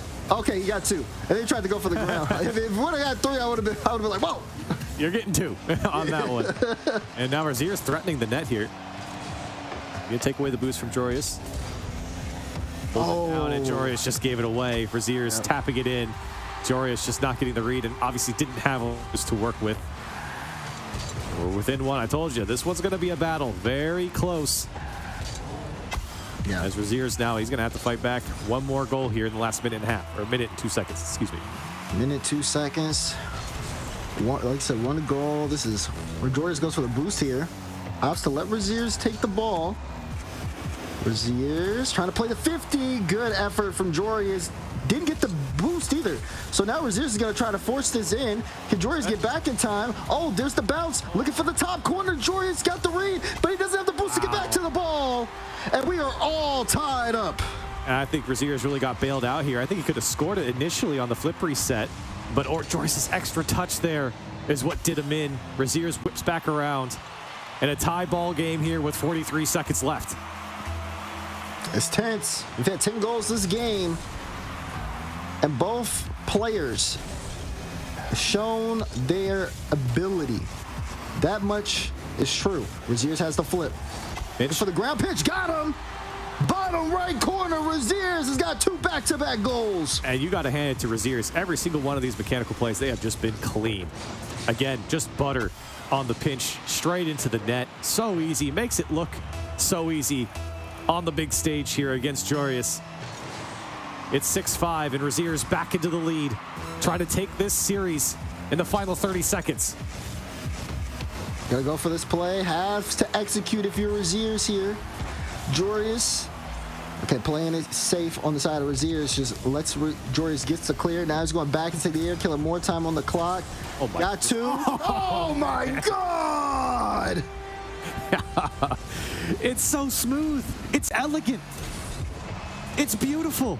From Razier's, the double flip reset, and he makes it look so easy again. Joreuz can't get there in time, and a 2-goal lead with 13 seconds left. You can't see me. I got a stank face right now. Oh, that was gross. Final 10 seconds here in the 1v1. Razier's will roll this around the field. It'll hit the ground, but I mean, what a way to end it. Razier's closes out the series for Monkeys, and they are moving on to the grand finals. That was a beautiful showing of mechanics from Razier's. The musty, the breezy, the pinch shots, The double flip resets, I mean, go back and you watch those if you want to learn how to, execute each and every single one of those mechanics. My goodness, we're going to see him here in the replays. Oof. There's the musty, and it was beautiful from Raziers, and Jorius was able to fight back with an air dribble bump there, but here comes the breezy. Off the crossbar and down. It's not fair. And for Raziers, this was a clinical performance from him. It was, but I mean, you got to give credit to Jorius too. The fight that he had to be able to read when Raziers did and didn't have the ball, and those extra efforts in goal scoring opportunities was great. But then here was the run. 1, 2, 3, and give me 4. Well, actually, give me 2 on the double flip reset. My God. That is, I mean, if you need a goal to submit the series, that is one there, Corelli. Yeah. And again, Raziers made it look beautiful. I'm curious if we'll even get to see the 1v1 against Vitality. Vitality, of course, is the final boss here in this tournament, and they're waiting in the grand finals for Monkeys. This has been an incredible run for Monkeys, as they've been able to do what Koi did in the NA qualifier as well, where they just make the run all the way to the finals. But will it be different in Europe? I don't know, Daz. Will it? You know, that's not a question for me to answer. That's a question for the desk to answer. Let me send that back to Big Banks. You've been looking good. Let's go see what you have to say about that series. Thanks very much, Daz. I put this suit on just for you, so thank you for the shout. I feel like we should stop doing predictions, okay? Jinx is real, or maybe just the power of the lower bracket carries more momentum than we once thought. Either way, best of 7 dusted. Thank you so much, Dazarin and Corelli, for taking us through that. Again, that momentum, it was just too strong, and also great mental game from Monkeys as well. I'm joined by Spaceman and Lemon Kiwi in the studio. Don't you two look silly now, don't you? Well, we got our grand final match lined up now, Lemon. Yeah, I think it's the Koi effect from North America. You know, when they went up against G2, we're like, oh yeah, it's obviously G2 going to the final. No, the underdogs, you got to keep your eye on them, especially in these crew battles. But we knew something was in the air for Oxygen, because when they had Goffs and Ixo in the 2v2 and not Jorius, I'm wondering, is he off his game? Clearly not, because they put him in once, had a good fight, but Monkeys better on the day. Oxygen not able to bounce back. They're just fresh off a loss. I don't blame them. Yeah, it sounds like a long shot, but special mention, Spaceman. Raziers stepping up to the plate against Jorius, who's been playing so well this whole week. But you've got to say, like, it just seemed like that would have been a turning point for Oxygen, clearly, because that was their last opportunity, but couldn't be done. Yeah, and look, that's kind of the question mark maybe after that series against Vitality was, is Jorius in his own head? And if so, is it going to affect the team? I don't really think he was, but that's just credit to, again, Raziers in the 1v1 matchup. We knew that's what's going to be going into this. And again, what worked for Zen against Jorius was goal line pressure and the mechanics. Same thing here, where Raziers used space and all of the boost to double reset on Jorius's head. And it just kind of rolled, that momentum rolled into other game modes. And we just see the constant pressure that Monkeys were able to put on. Granted, a lot of the series came down to small mistakes defensively there and double commits you just see from Oxygen. But it just never felt like Oxygen were able to get their footing, maybe kind of what they did against Vitality. There were opportunities, not a whole lot against Monkeys. I am genuinely surprised this one was a 4-0. I didn't think that was going to happen. Yeah, that definitely. Team, that's all. Yeah, that was absolutely a blast, wasn't it? I mean, as we get the highlights on our screen, presented by Aramco, I mean, let's be real. All of our pros, they're familiar with each other, aren't they? So form tends to play a huge part, especially in competitions like this, you know? Oh, is Zen on top form right now? Is Raziers on top form right now? Let's apply additional pressure in the correct places, right, Lemon? As we see Raziers being our MVP, brought to you by Savvy Games Group. Sorry, go ahead, Lemon. Oh, he just played out of his mind today. All of Monkeys, this lower bracket buff, man. We talked about it in North America. The mango vibes. You drop in the first round, you make the run through, and I think there's a lot of respect from Monkeys towards Oxygen to play at their peak. And Oxygen, you know, like I said, they're fresh off a loss, only able to put up 1 goal in their threes match is very surprising. I thought really Oxygen were going to have a better offensive fight. Like, I knew their backs got pushed against the wall against Vitality, but that's one of the top 1 teams in Europe. But I thought offensively, Oxygen were going to have more opportunities, and they just didn't. Spaceman, we've got an updated bracket for you. We're going to throw that on the screen very, very shortly. And I want you to take us through this, because, we've got matchups that we had on day one. Would you have expected this grand final given the teams we had lined up? Vitality, yes. Monkeys, no. I think a lot of us expected either Oxygen or BDS to be in this point. Granted, you had German Amigos, you had G1 that could have been a dark horse. Monkey, of course, filling in that slot, being that dark horse. But I did not expect this team to handle business against Oxygen the way they did. I expected Oxygen or BDS to be basically fighting for top two, and Vitality doing what Vitality does. Yes, this is absolutely the prediction everybody had, and it's coming true because they're the best team right now in this tournament, trying to make a statement for the best in Europe as we have, but we'll see if that comes to fruition against Carmine later in the year. I think this is a pretty interesting grand final because you basically have Dark Horse versus the best, and that's just kind of how the cookie crumbles because BDS decided to not show up and Oxygen decided to play no offense. So here we are. If Monkeys manage to do this, this will be the most insane upset I've seen in Rocket League for sure. But, it's time to find out who our champions of Europe are going to be. We're going to dive into a very short break, but don't go anywhere. We've got a best of 7 coming up after the break, and it's for $300,000 and the crown of EU. See you in a bit. Gamers, UNICEF and I need you by our side for a real-life mission. A mission to protect the rights of every child. After news cameras have left, UNICEF is here. Every day, everywhere, but particularly where it's needed most. Did you know that more than 170 million children need UNICEF's humanitarian aid this year? At Gamers Without Borders, many of you have already chosen UNICEF, and I thank you for that. Choosing UNICEF is the easiest and smartest decision you can make, because you're investing in a child. And investing in a child guarantees lifelong returns, not only for that child, but also for their community and for our world.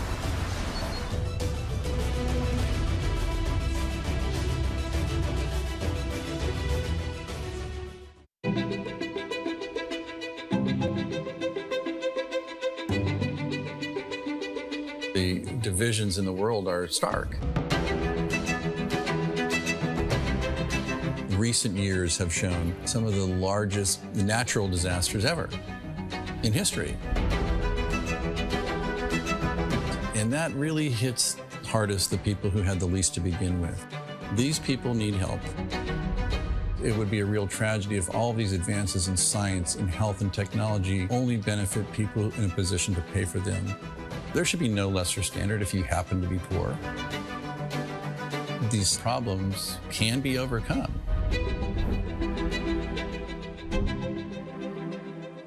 Direct Relief is a humanitarian, nonprofit health organization. The focus has been on the least fortunate, most vulnerable people.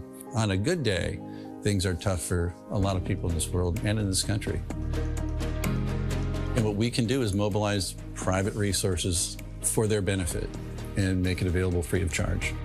We're the first nonprofit in the history of the United States to obtain accreditation just like a commercial distributor.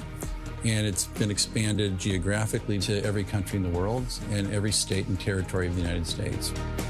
What's now Direct Relief officially was started in 1948 as a private effort of a war immigrant businessman named William Zimden. The basic guiding principles of a war immigrant businessman really influence what Direct Relief has done ever since. And they begin with just serving the people who need help.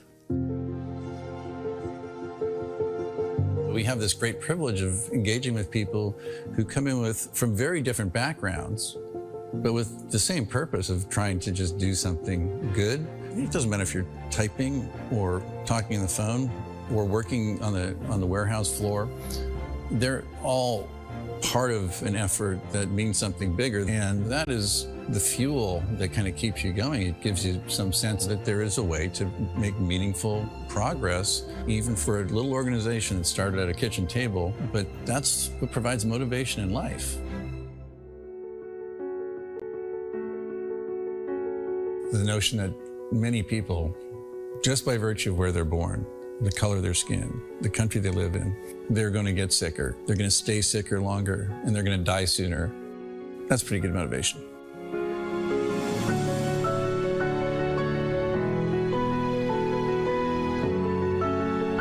these issues are too big for any one organization to address. We really work hard to honor these guiding principles, invite people to participate, and we are sure thankful for the thousands of people across the country and world who have become part of Direct Relief by virtue of their participation.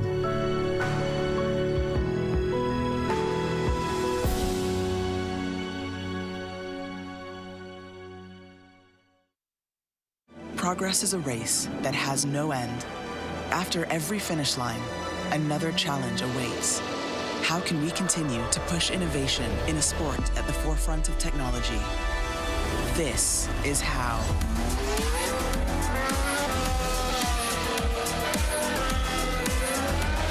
Discover how Aramco and the Aston Martin Formula One team aim to meet Formula One's sustainable fuel targets. Aramco, powered by How.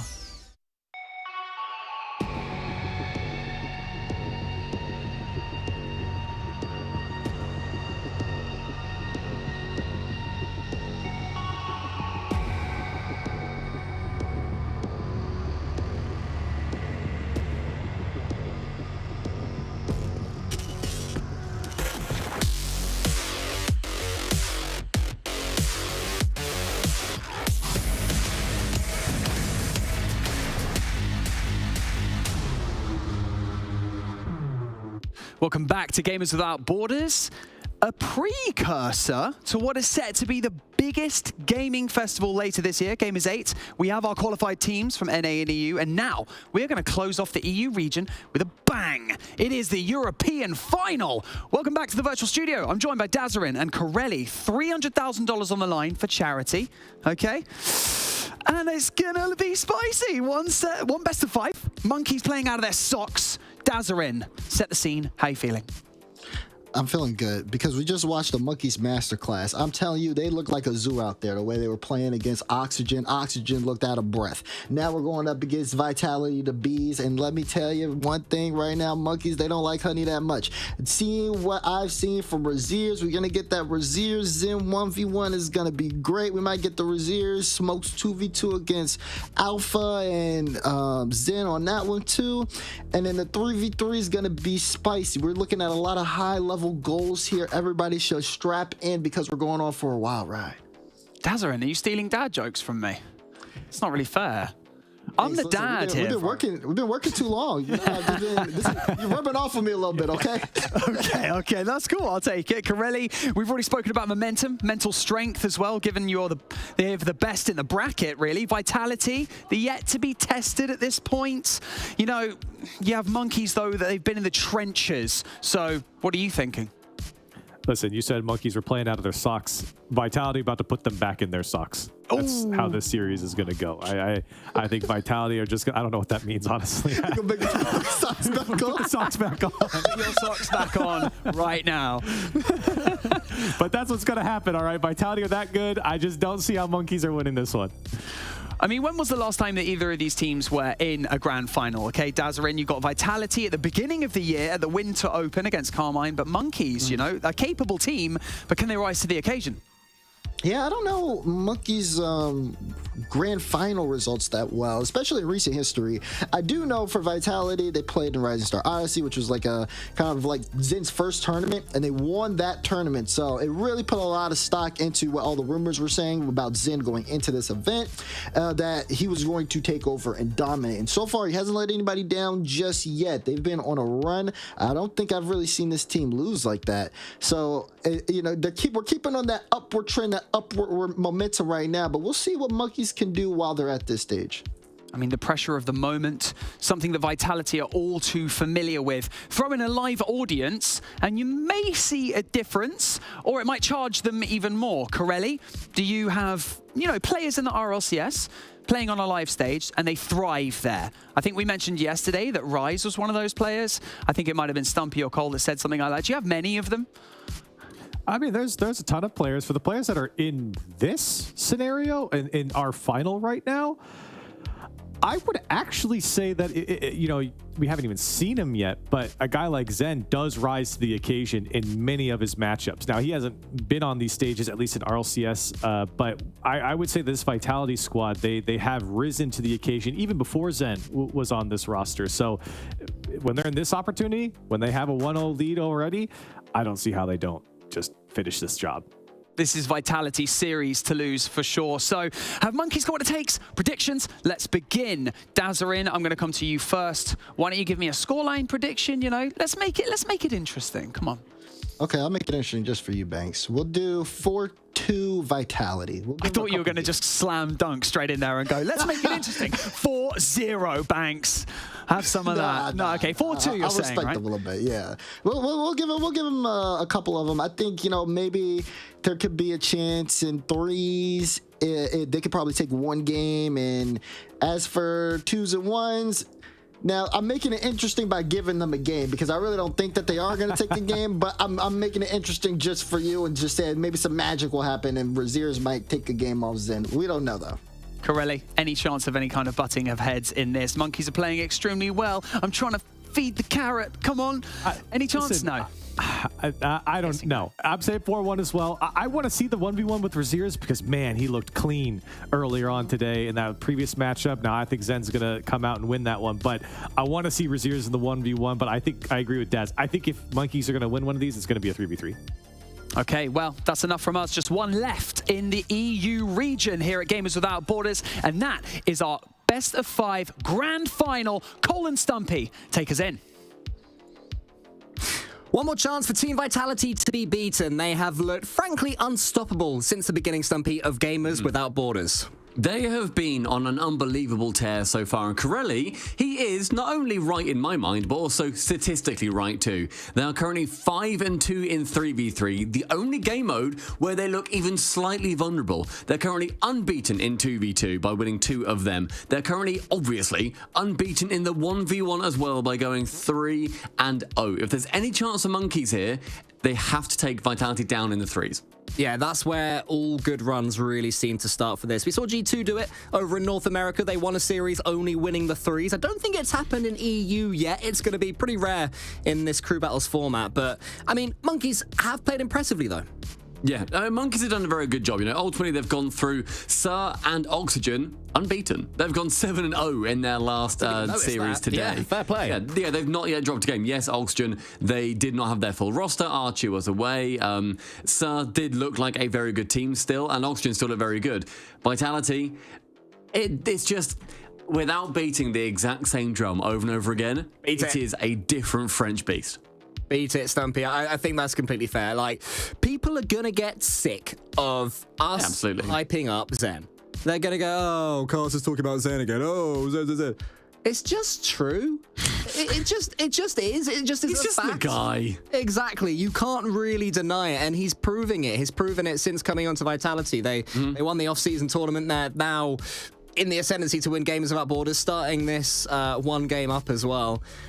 He's also just good fun to watch, you know. But Raziers, he is looking, as was said at the desk, he's looking clean. He's looking like he could challenge them. Raziers looks fantastic, and he's a player that we've seen previously compete on LAN at Gamers 8-2. He's done well through this bracket so far. They're currently 1-1 in those 1v1s with Raziers. The 2v2 is actually decent for them as well. 3 wins and 1 loss. The 3v3 is a very good record. They are 7-2 right now in the 3v3. So Monkeys have got a good shot here when they face the full roster of the French might. Let's see how they're gonna do. Looking every bit like a top-tier team, our Monkeys, to make it here in the 3v3s. No weakness for them. As you mentioned earlier, Stumpy, if they are to take down Vitality, they have to win this first game. In this format where the team who's survived through the upper bracket has the 1-game lead, you always think that first one is pivotal. Yeah, absolutely. I mean, it also comes down to the fact that no matter what Monkeys pick then to pick their poison, essentially, is it going to be 2s or 1s versus Vitality? Vitality are unbeaten in both of them, so you have to try and think which one do we have the better chance in. It's going to be the 2v2, I imagine. No one's going to be going up against Zen, but again, we'd love to see Raziers give it a good go. Zen being challenged, Matane having an incredibly strong 50-50, getting on the workout bench this morning. Smokes up towards that backboard, actually fakes it low with the reset. Zen to get not the best clear. That goes top corner. Raziers, the man we were speaking about to challenge Zen, gets the opener. It was Smokes, the Northern Irishman, getting that 50-50 via a flip reset as well. I don't know if he used it in the end, but it certainly made Vitality have something to think about. And Raziers was in the right place at the right time to smash that one home, 119 kilometers per hour. And it's a great start for Monkeys. That's what they've been doing throughout this tournament. Attacking as a trio, moving forward as one. Confident play from them. By no means, Stumpy, will they be overawed by Team Vitality. And full confidence is absolutely going to have to be how they approach this series too. They can't go into any of these games thinking, right, let's sit back a little bit. Oh, Zen scored a triple reset. Like, you can't do that. You will lose straight up if you try to. Smoke's there. A fantastic turn on that sideboard to challenge Alpha before he can get particularly far. The ball being bounced along by Radosin onto the opposite wall. Now Raziz into the corner with 60 boost. He can challenge versus Alpha, but Alpha's going to win that fight and the second fight. Can he get the triple knockout? Not on this chance. Territory, though, fully belongs to Monkeys. The ball's barely been in their own half, and they've just doubled their lead straight away. The pressure is unrelentless. Smoke's going up, actually throwing up a little bit of a smoke screen. Radosin and Zen both being caught out by that. He can then land and get that second touch. Zen can't save it away, and that's 2 for the Monkeys. The Smokes screen could well be the signature move of this man. Up and coming, starting to make his name in this world. And if we see it from him again, maybe that'll be his thing. But they're coming forward again, Monkeys, as Razias tries to force that one into the top corner. Not quite there. Vitality shooketh at the moment, Stumpy. It's the first time they've really been challenged for sustained periods of time. Yeah, Vitality, I think, are used to a lot of teams trying to sit back and then just failing. However, the fact that we're seeing Monkeys push them as hard as they can and making it a tough battle as well for the third, Monkeys are challenging Vitality's crown. On the desk, the question was, can they get themselves a game? Well, all they have to do is hold on for the last 3 minutes with a 3-goal lead, and they will have done that. And I'd say that is par for them. Again, Team Vitality, get yourself a game, get yourself on the scoreboard, and then learn from whatever else happens ahead of Gamers 8. But the way they've started, they're going to be starting to fancy themselves in this series to send that top prize to the charity of their choice. They're playing brilliantly, but Alpha, we haven't talked about his mechanics anywhere near enough in the last month or so of all the Zen talk. We have to remember, he's an old master himself. Yeah, he showed off a lot in this tournament too. He's managed to get some fantastic goals. It's not all just been the Zen show. We keep trying to make sure that's completely clear. However, Alpha has been clearly grinding those mechanics, has been making sure that he is staying as a top dog. And with Zen on your team, I feel like you have to look at what's possible in the game every single time you scrim and think, I need to be able to do that as well. What Zen does now will, in a few years, look completely normal in the RLCS. And with Alpha as well, I mean, there's been a lot of talk over the years of him not playing the game enough. But in all these brilliant VTs and interviews we've had from the Gamers Without Borders production team, every time the camera cuts to Alpha, he's saying something positive about Rocket League. Have you noticed that? It's always like, I wouldn't change anything in the game. I love it. My favorite moment is this. I'm happiest when playing Rocket League. He's just having such a good time enjoying his game at the moment, and it has been coming through in his gameplay. But he has to get something going in this game, because while I've been chatting, no goals have gone in for Vitality. Alpha's going to try and force one, but it's well saved again by Monkeys and again by Mitane, beating Vitality away, unable to break their own deadlock. It's not just their offense that's been so fantastic. Monkeys have made sure that Vitality, whenever they've been having these shots, they then send them into the corners. They're making sure that a teammate is there to clear up, to get that 2-man clear away with a final 90 seconds and a big fat musty into the top right corner. Mitane can save that one away again. Radosin down towards Zen, but Razias from the ceiling. Fantastic movement all across the board. And now on the counter-attack, Smoke's absolutely smashed into the back of Razias. Now it's a chance for Vitality. Oh, pre-jump. Pre-jumps and filth. The link-up between Zen and Alpha is monstrous. That's what the people want to see. Zen doing the simple work. Alpha's already up, and the finish wasn't too bad either. Even with Mitane getting a hit, he can only take a chunk out of it. And it's 3-1 now. Vitality, a couple of goals needed and plenty of time to make it happen. With his confidence from Monkeys as well, I'm not so sure we're going to see a 2v2. Razias has played out of his mind in this first game. Maybe he's thinking he's confident against Zen in a 1v1. I'd love to see that, but we've still got a minute, and Monkeys need to hold on to this 3-1 lead. Well, don't forget, it'll be Vitality's choice if they do lose this 3v3, so it's completely up to what Vitality... I know. It's been so long since Vitality have lost a game. I was so used to just thinking, well, Monkeys pick it. But no, yeah, you're completely right. Yeah, Vitality will be picking if they lose this one. Well, it's looking more and more likely as the seconds tick by, but Mitane can only put that one towards Alpha. He's coming forward. What can he conjure up? The old master. Radosin's a little bit trapped there in the corner, wants to get this ball forward as quickly as he can. Zen's coming around. Radosin wants to get involved as well. Vitality a little bit desperate coming forward. They just can't get the ball to fall for them. And Smokes, the recipient, flicks it away and buys his team a few more seconds. Radosin in the midfield with just about 50 boost. Leaves the shot down to Alpha. Fakes that one away. I will call it a fake. And Zen comes in for the shot, but the 2-man defense from Monkeys keeps it clear. Looking like Monkeys are going to be able to see it away now. They've done everything right. Even that slightly hairy moment when the fake came in, 2 Monkeys players were on it instantly. That is the very epitome, Stumpy, of a good double commit. The next 5 seconds is going to be Matane trying to get the 4th for Monkeys. And who in chat, and please be honest with me right now, said, yeah, you know what, Monkey's going to be winning game number 1. Monkey's going to be able to take the 3v3 versus Vitality. Just put a 1. Put a 1 if you genuinely thought that before this series, because I don't believe any of you. So you've asked them to do something and then told them that even if they do it and did mean it, you don't believe them anyway? But they want to do it to please me. I see. All right, well, we'll see how many ones come in, chat. There's a couple of ones. So many ones. Everyone thought it. Everyone thought it. Everyone knew that Monkeys were going to take game 1. And do you know what, Stumpy? My goodness, did they deserve it. What a brilliant performance from Monkeys. In what? It was in 2 minutes they managed to get their first 3 goals. Well, they're only 3 goals, but in 2 minutes they got 3 goals versus Vitality, a team that in this tournament have dropped 2 games in total. Like, that kind of dominance is not easy to break through, and they deliver Vitality their 3rd 3v3 loss in the entire competition so far. But now, we see Vitality pick their game mode. They're going what? They're going ones. They're obviously going ones, right?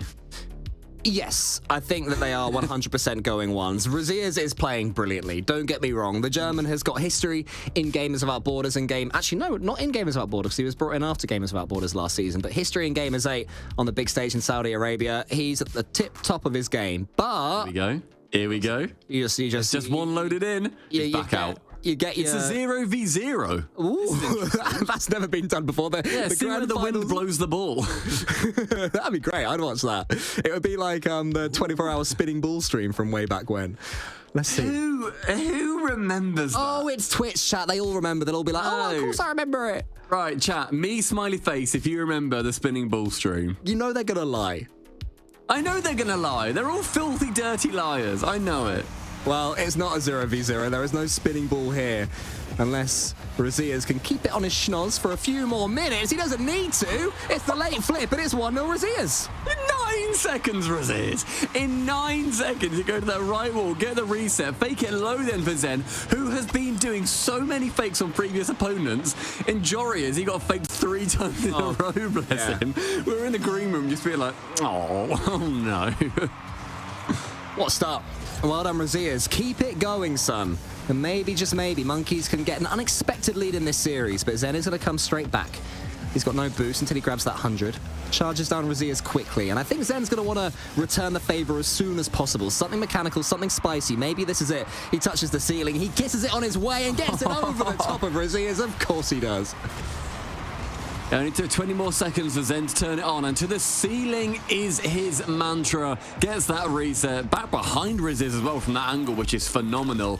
And in the end, Vitality, they get that one back. And Zen, he's going to be on this warpath now.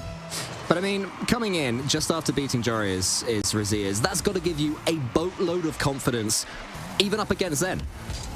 Yeah, 100%. I mean, with Zen, you look at his 1v1s and you think, okay, he's completely unbeatable. Of course, he's been beaten by Roas, etc. He is not facing off in the European side because, shock, he's from the Middle East. Instead, you've got... I mean, Zen there, by the way. Tempting another Psycho, yeah, you're right. Yeah. Doesn't get it that time, unfortunately. But that's going to be something that Raziers has to look out for. Yeah, you could tell with how wide Raziers' rotation was. He completely forgot that Zen has always got those in his back pocket. He has to be careful. That's what makes Zen so scary, you know. Any angle is unsafe from him, especially when he can flick that one. It's just going over the top. Raziers just gets a gentle touch past Zen there. Wants to get a little bit of control of this ball. Zen might have actually overcommitted, lingering underneath the ball, and Raziers punishes him. So, Johnny was saying previously that he reckons Raziers and Jorias are the closest opponents in this competition. Jorias really pushed Zen. Jorias forced Zen to go for some huge plays to actually work his way out. Yes, the game ended up 11-5. Like, it was a huge win in the end.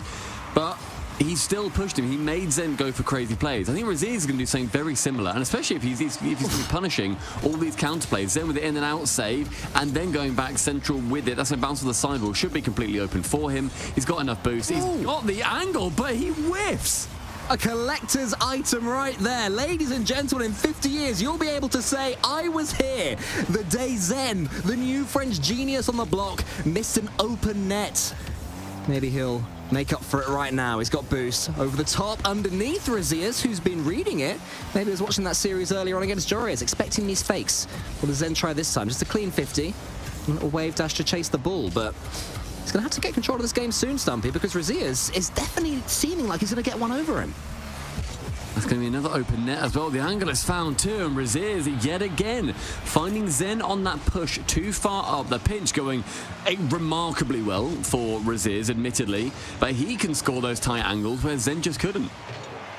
More good play from Razias. He's reading what Zen is throwing down at the moment. Zen, what I would say, is having a lot of opportunities to make his solo plays. Maybe Razias could focus a little bit on charging him down just a bit faster. But who am I to say? Because it does seem to be working. That's Razias trying just that, just trying to rush Zen, but Zen gets over the top. Is he going to leave it here? He goes for the bump. Razias survives again, and he's going to get a turnaround goal. Razias just completely reading Zen at the moment. I love his patience. I love that Razias keeps seeing Zen go for these, where normally he would score. Normally he's going to be getting those bumps, he'd be getting those top corner flicks. All of them will be working. However, Razias just waits back a little bit, holds it off, makes sure that Zen has to go for huge plays, and when they don't work, it's an open net at the other end. Yeah, it's high risk from him. Zen going for another play, manages to challenge that with a fantastic vertical cast so that he can challenge both high and low.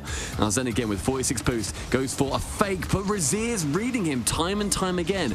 He's picked up one of those language apps because he is starting to read French fluently.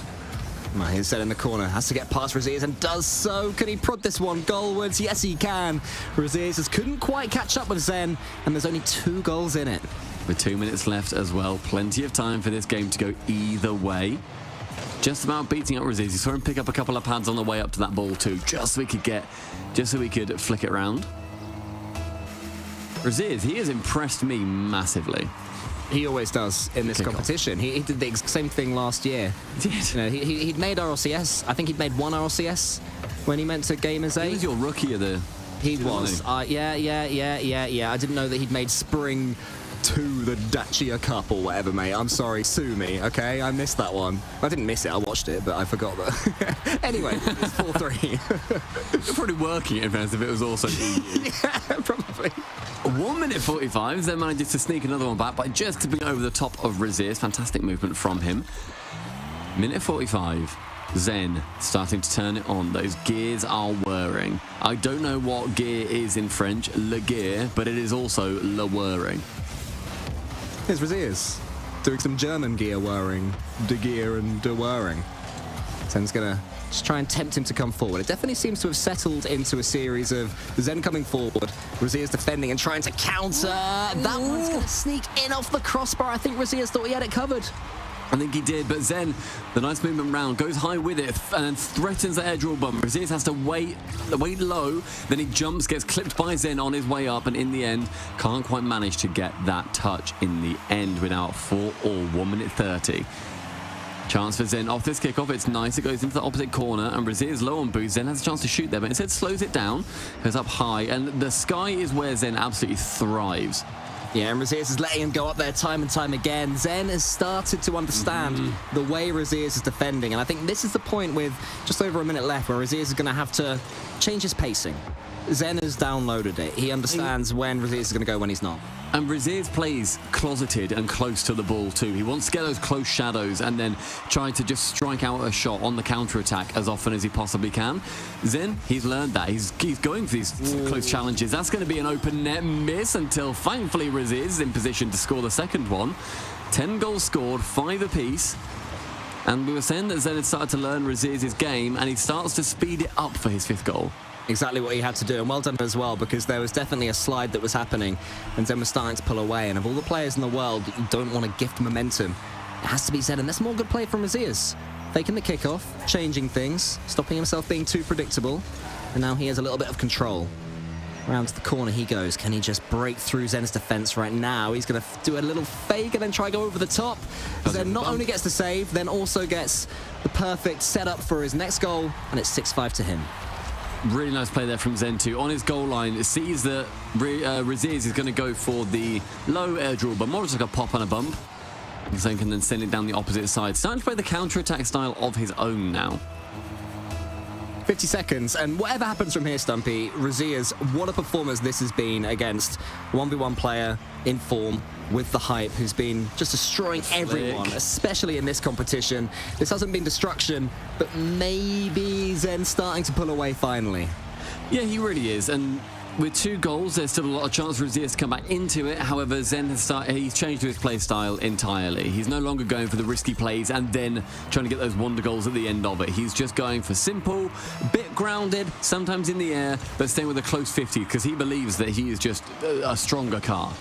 Razias, though, is staying alive, clinging on to survival in this game. Doesn't want his team to go 2-1 down in the series. Remember, we will be back to 3v3 after this one, where last time around, Monkeys did win.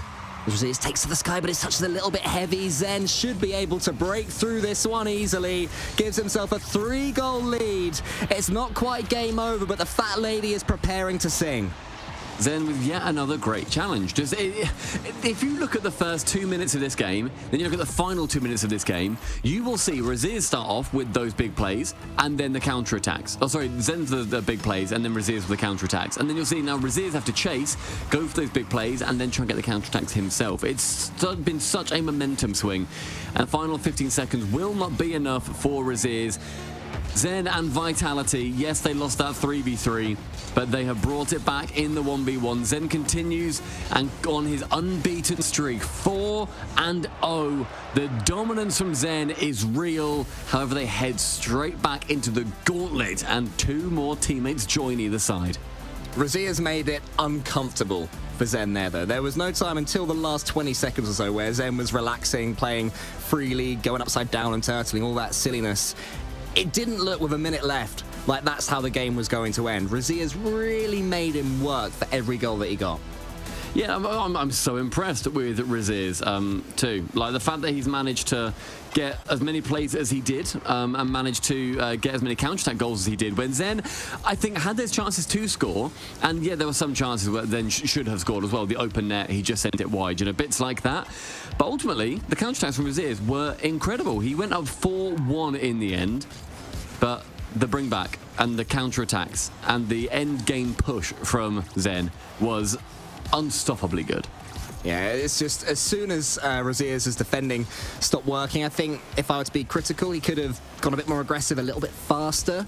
He stuck to his game plan for maybe 1 or 2 goals too long, in my opinion. But when you come that close against Zen, it's difficult to criticize. That's sort of me scraping the barrel. And this series is far from over. Anyone who was predicting an easy win for Vitality, they're being proven wrong, Stumpy.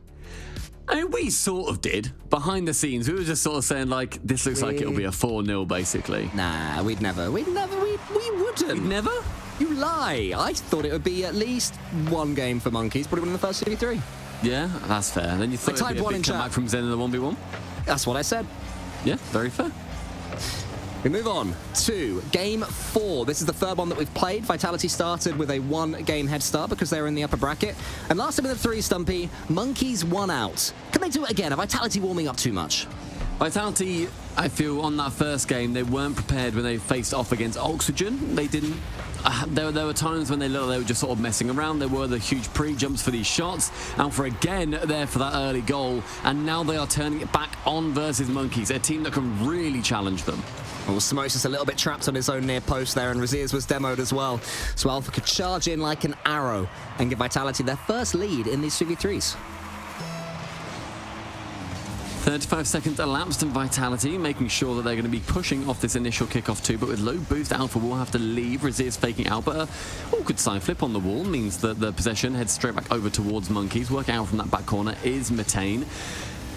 Potentially beneficial pinch there from Vitality. Goes their way, and Zen to carry. Only 40 boost, and so he leaves the ball towards Rados, and he gets the pass central, nearly the bump too, and you see Vitality swarm. They're all capable of doing anything mechanically, especially this guy Zen. He gets it towards Alpha. Such a deft touch, and Alpha 54 was already there waiting. Again, Alpha waiting central from those passes coming in from Zen. It's a tale as old as time, and it's everything that Vitality need to do. They're beating out Monkeys defenders. They're sending it central. They have a player waiting. Usually that's Zen and Alpha combo. This is going to be such a deadly combination for Europe. The speed of recovery as well, though, from Zen. I mean, would Alpha have committed that heavily as Radosin goes for an edgeable bump and it's saved by Matane? Would Alpha have committed that heavily to pretty much any other player, digging himself out of a corner and getting the perfect pass? Because if that had gone over Alpha, there was an easy counter-attack for Monkeys. Yeah, that was then going to be a 2, potentially 3-player counter-attack. Yeah. For Monkeys versus just Radosin, who is very competent, but that's a hard couple of players to be defending against. I don't know. This team has got so much trust in each other, and it's so refreshing and enjoyable to watch that kind of fluid Rocket League. Already as well. Not even played an RLCS match together yet. Looking like they've been together for 4 or 5 seasons. Just seem ahead of everyone else at the moment of the curve, but Monkeys are pushing them. They're pressing them. They're doing their best as Razias just waits to see what Monks conjures up. Zen to the ceiling, got to close him quick, Razias. You've learned that one from the 1v1. And Matane is the recipient. He gets it away. More good defending from Monkeys, but Vitality, I mean, in the first game, we were saying how rarely has the ball been in the Vitality half. Now it's the opposite. It's pretty much been all Vitality until that moment, but where is the Monkeys follow-up? Nothing for them on that chance, and then Alpha continues to push. You see, as soon as the ball ends up flying a little bit loose in either half, Vitality want to be the first to clean it up. They want to be the players to get to that ball, maintain, control the narrative, essentially. Make sure that they are the ones who dictate the pace of play. And under half of the game left, 2.5 minutes going to be ticking down on the clock. Monkeys are goalless in the 4th. Great touch from Razias, but Alpha just squeezes it into the pitch. And Radosin can come away. It falls to Zen, goes to Fake.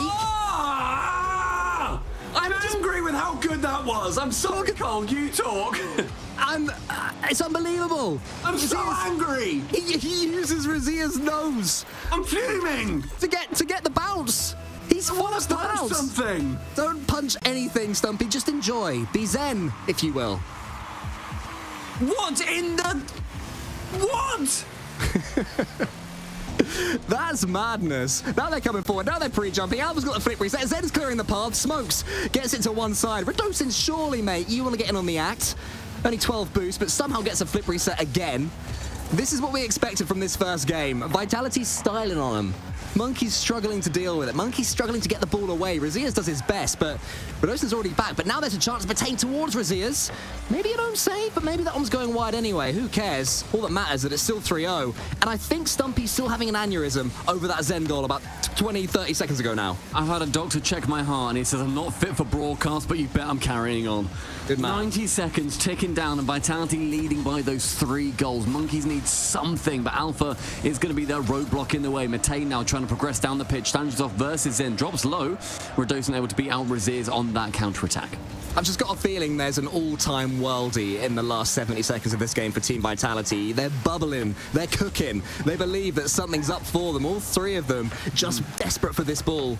Monkeys doing their best to beat them away time after time, but it's not going to keep happening. Maybe now Razias flips into that one. Zen read that. He knew exactly what was going to happen. And as did Radosin there on the backboard. An edgeable from him. Wants Smokes to come in, which Smokes is all too happy to oblige. Now Matane on the side. Monkeys have done well just to slow this one down and just take the sting out of Vitality's tail. 40 seconds and Vitality, you're right, they've scored a lot less. Alpha trying to go for one of those ground doubles, doesn't manage to do it in the end. The final 30 will tick down a goal every 10 seconds if Monkeys are going to be coming back into this one. But Vitality with full possession, this narrative is in their hands. A fake on the sidewall, Matane now being challenged, does manage to outmuscle Radosin. His 50s have been fantastic today so far. Radosin is doing so well to fill in for Alpha and Zen. I'd say he's definitely looking more like the 3rd man than he did in the last split for Vitality. Seems to be enjoying his role. Not too disappointed to have a slightly more defensive job to do in this Vitality team. And when your teammates are scoring goals like the ones they are, you can't say no. Maybe chance for one more attack. Alpha to the wall. It's going to be kept up by Alpha. Razias keeps it up. Good man. Go on, let's see a wonder goal to see us away. Matane prods that one there. And there's no one but Vitality. They do go 3-1 up. Beautiful play from them. And now a 2v2 on the board. Yet another unbeaten game mode for Vitality. They are They are a wonderful team, and it's something that I feel a lot of people have wanted to see for a decent while from Vitality. We wanted to see them come back on top with this full French roster, as they have been for a while, but a French roster that is innovating, that brings you back to the days of Fairy Peak and K-Dot being on the squad as well, where they were... Oh, my word, that goal is just... Look away, you'll get angry again. There's an element of luck to that, where it does bounce up and over that final defender, yes. But it's still insane that, of course, it's Zen, right? Zen, who got 1 goal and no shots because the game didn't even realise he was shooting there, let alone the Monkeys' defence. It feels right to have Vitality, to have Team Vitality at the top of the Rocket League tree. I sort of feel like I'm going back to, what, 2020, 2019, pre-RLCSX days, where they were the big, scary, unbeatable. Bear in mind RLCSX as well, they won the championship. They were the threat with BDS. They won the championship, but they weren't the best team. They were also the threat with BDS, I will say. Also, they were also. Also is a great word for Vitality in the RLCSX days. Yes, okay, that's fair. Yeah. BDS were S tier, Vitality were A. Is that fair? Yeah, that's fair. Okay, but then BDS just marred their entire image while losing that championship. Anyway, it's not about them. It's about the other Frenchies. And it's a chance here for Vitality to be winning the series 4 games to just the 1. And it is 2v2. It had to be because 1v1 had already been played. And it's Zen and Alpha versus Razias and Smoke. Stumpy, it's your favorite game mode, 2v2. It's going to be a tight one. Razias has shown and proven, and he alongside Smokes have got some wins that they can deal with the best, but not when they're pre-jumping like that. Alpha to the backboard. Razias had the read. I say no, but I mean, oh, yes. I want to see more like that. Zen, with a sting in his tail, delivers a deathly blow to the Monkeys. I'm shattered, and that was insane. You say yes, you mean oui. These guys just loving the game that they're playing. You can imagine the smiles on their faces right now. But not from Monkeys. Monkeys have to sit back and deal with this one. It's already a kickoff win again for Team Vitality. Zen with the flip reset, he can force this angle, but Smokes closes them down fast again. That seems to be the first mission for Monkeys. Make sure that if they're taking to the air, someone is closing them down. And again, to their credit, Monkeys, they're not taking this one passively. I think Monkeys as well, the way that they won the 3v3 was by doing that full aggression. Full aggress on them, make sure that they can't set anything up. And yes, it's going to be hard to work that round when you've got Zen and Alpha as your 2 opponents, but it is absolutely doable. Alpha, though, onto that left-hand side with only 40 boosts, is going to struggle to get too much from this. Attempts to. Does get the block, and so Razias progresses down the field with no ball, but a teammate send it to him very lightly. Zen goes across to the right-hand side to challenge from the only angle that Smokes could have sent that ball to. Oh, Razia's lovely play, gets the flip reset, but not quite the power that he needed. Every now and then, a flip reset just completely scoops up and causes some pandemonium for all players. I thought that was going to be the case there. Zen just can't stop scoring. Let's talk about Zen. Razias does get credited with that one, but my word, Zen's touch is phenomenal. The way that he, despite everything, gets that caliber of own goal. The way that the nose of his Fennec is so perfectly placed that it just finds a goal regardless. He is the future of Rocket League, and he can do no wrong. Put it in a montage, mate. Black and white montage, the classic for the own goals. Monkeys equalise. Deservedly as well. They have done well so far in this 2v2, but Alpha's got so much time and space. He can slow it down to his own whim and then just smack the ball home. I like seeing Alpha also head to the ceiling there and then delay it, resist, and therefore has to stay completely grounded. He can't pre-jump for this, otherwise Alpha goes to the floor and then stays on the floor. He can't then go up for that, otherwise it's going to be either option, right? In the end, he just has to take it down low, and then he's got option to go both low and to go high. He goes high, Razias jumps late, just wonderfully choreographed by Alpha. And now Alpha again to this guy, Zen to bump with a reset and an open net. The Vitality duo are flying free. Even there, it's beautiful from Alpha. Look at the angle that he forces with this flip reset. The ball just needed that last little nudge to the side. Zen getting that demo didn't do any harm either. Vitality 3-1 up. Some thrilling goals already scored in the 2v2. This is why we love this game mode. The most unappreciated game mode in Rocket League, for sure. Yeah, absolutely. It's a fun mix between it's a fun mix between 3s and 1s. It's a lot of what Rocket League, I feel, should be a lot of the time, and Alpha and Zen are proving that point exactly. One flip reset onto that sidewall, Zen to get a low 50 against Razias. Instead, now it falls down to Smoke. So he gets one reset, and Zen rather, getting the weird double, then sending it back over towards Alpha with a one touch and an air draw bump attempt. This Vitality progression continues into this orange half with 2 minutes 30 remaining on the clock. It's going to fall to Raziers on the backboard. Monkeys straight off the back of a 2v2 win against Ixo and Big Man Golfs. In overtime, it was 2-1 there in their matchup against Oxygen, which, by the way, they won 4-0, did Monkeys, against Oxygen, one of the more hyped teams going into the spring split of the RLCS. Let's get this flip reset. He just tries to slow things down. It was a nice idea. Zen read it, and now Zen can come forward against Raziers. Good challenge from him. The ball goes high.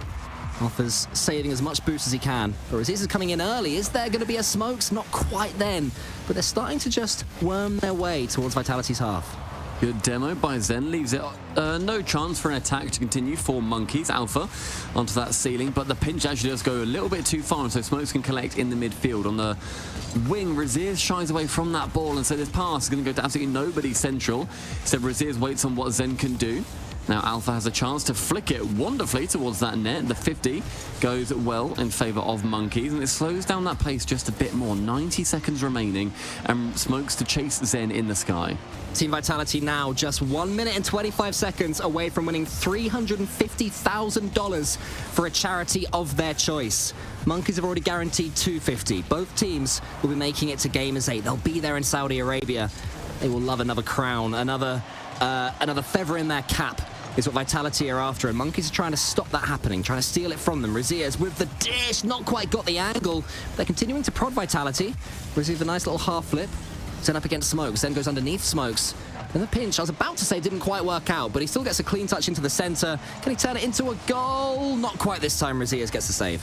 Under a minute left, and Monkeys are chasing. They need 2 goals just to take it to overtime. Otherwise, Vitality are going to be taking the entire tournament and giving their chosen charity a huge hunk of dollary dues. 40 seconds.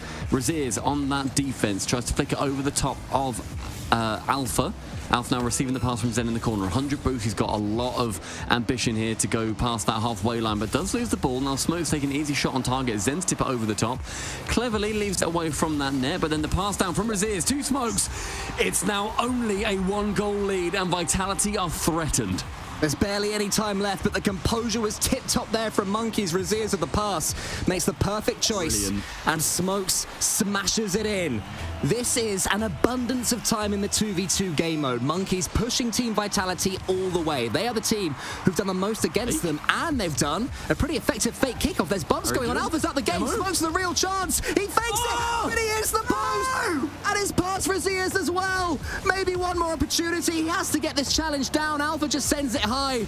Zen pushes it towards Smokes. Can he keep this one up? There's a psycho into the center. Raziers shoots, but it's going to be too short, too low. Oh, it was so near yet so far for Monkeys. But Team Vitality, 350 grand is theirs to give to charity. Unbelievable at the end. Oh, I had my head in my hands goal. Just, I felt like that could have been it. It was a well-placed, if not just wide shot on the net from Raziers. It was an excellently choreographed fake kickoff too. They got possession, they got a demo, they had the shot. But the angle just not quite there, and Vitality are champions. They're French, mate. They're French, not Italian. What a performance from Team Vitality. They are every bit the joy to watch that we expected. It is incredible what these guys are conjuring up together. And remember, this is a new team. They're still improving as a trio. It might not be believable that the hype is that true and they're still getting better, but they're going to get better. Yeah, and what I'd say as well is you've got on the side of Monkeys, they have entered this tournament completely unsigned. Monkeys isn't this weird, badly named org. No, it's 3 mates and Andy the Mandy. Like, they've gone through that's also their name, if they want to change it from Monkeys, by the way. I like that name. But they get to the grand final versus Vitality, and they manage to take one of their games from them in the 3v3, one of the top riding teams in Europe. That is a phenomenal result for them. Monkeys, of course, as they got to the top 4 regardless, they will be representing Europe at Gamers 8 over in August. Stumpy, I'm an org. Should I sign Monkeys? Yes, but rename them to 3 Mates and Andy the Mandy. Rename yourself to 3 Mates and Andy the Mandy. 100 Thieves, rename yourselves, all right? It's worth it.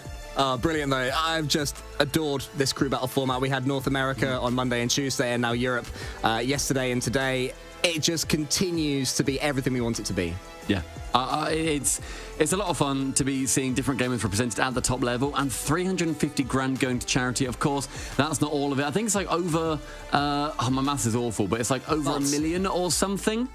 It's lots of money, Stumpy, but huge amount. Yeah, a huge amount. And to talk through everything, it's Big Bad Beautiful Barney Banks.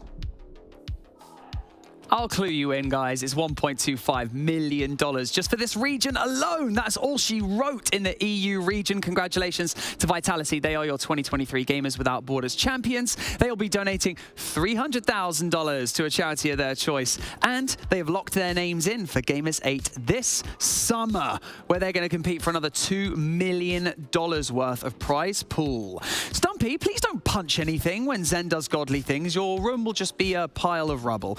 Corelli, Vitality stepped up when it mattered the most, and to be honest, that was just a pure excitement, pure joy to watch. I was just sat back and just with a smile on my face the whole time. Listen, I don't want to say it, but I'm going to say it. We were right here on the desk, Daz. We got it smack dab right, 4-1. We thought maybe the threes was where Monkeys could come out and win, and they certainly did in that game 2. Of course, Vitality getting that 1-game default win. But I want to shout out Raziers, too, on that 1v1. Boy, he was playing a tough match there against Zen and was holding that lead as hard as he could. And I honestly think he could have probably beaten Zen there in that 1v1 matchup, but it just felt like Zen downloaded him halfway through that game, and it was all Zen from there. But I got to hand it to Monkeys.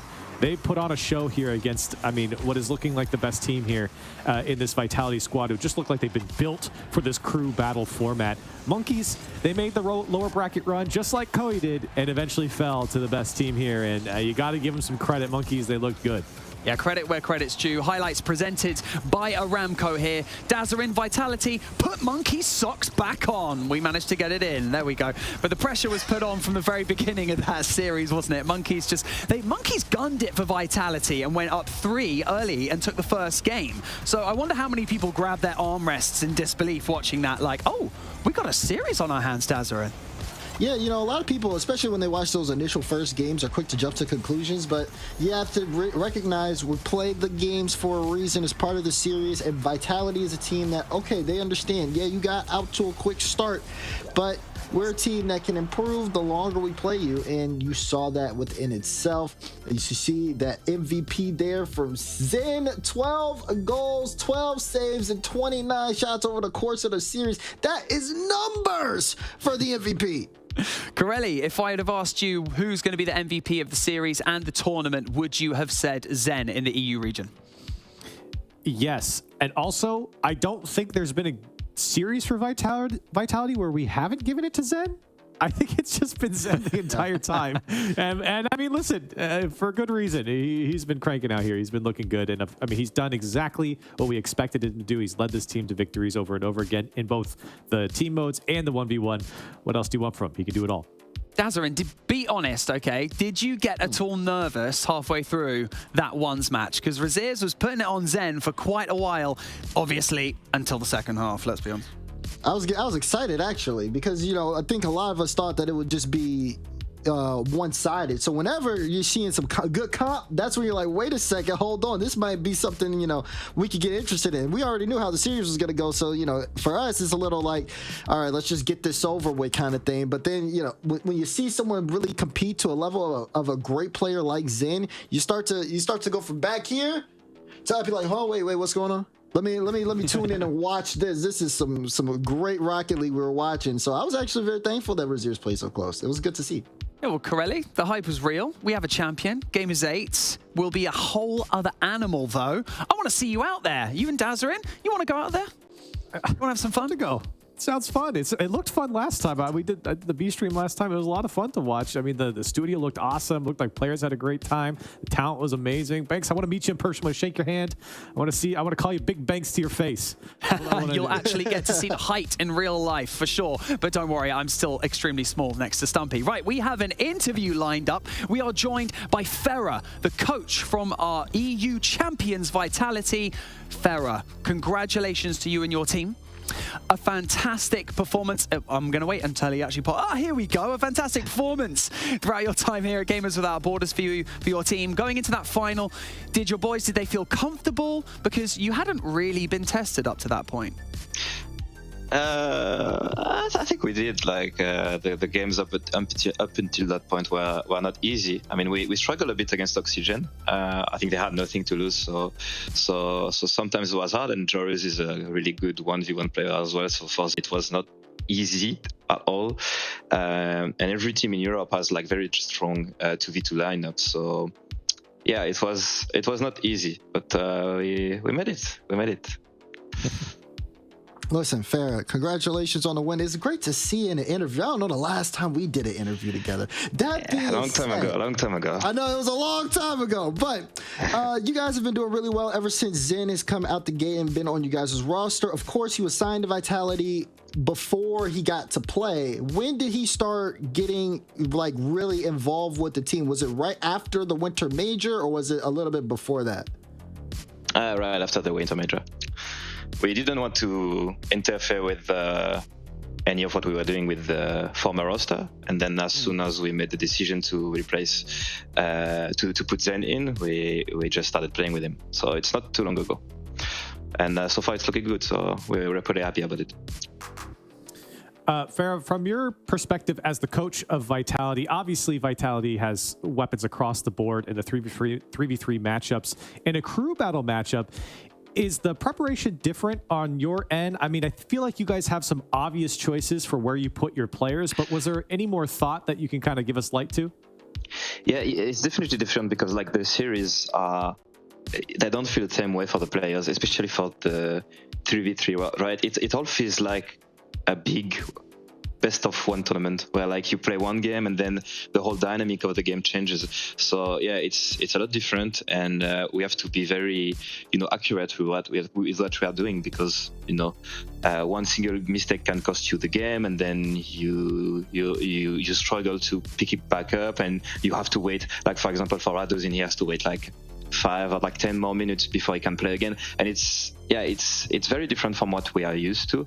But as you said, we have like very comfortable picks, especially in 1v1, and even in 2v2. We know if things don't work with Zen and an Alpha, Radozin is a like fantastic 2v2 player as well. So we have choice, but yeah, the preparation is like really different from what we are used to.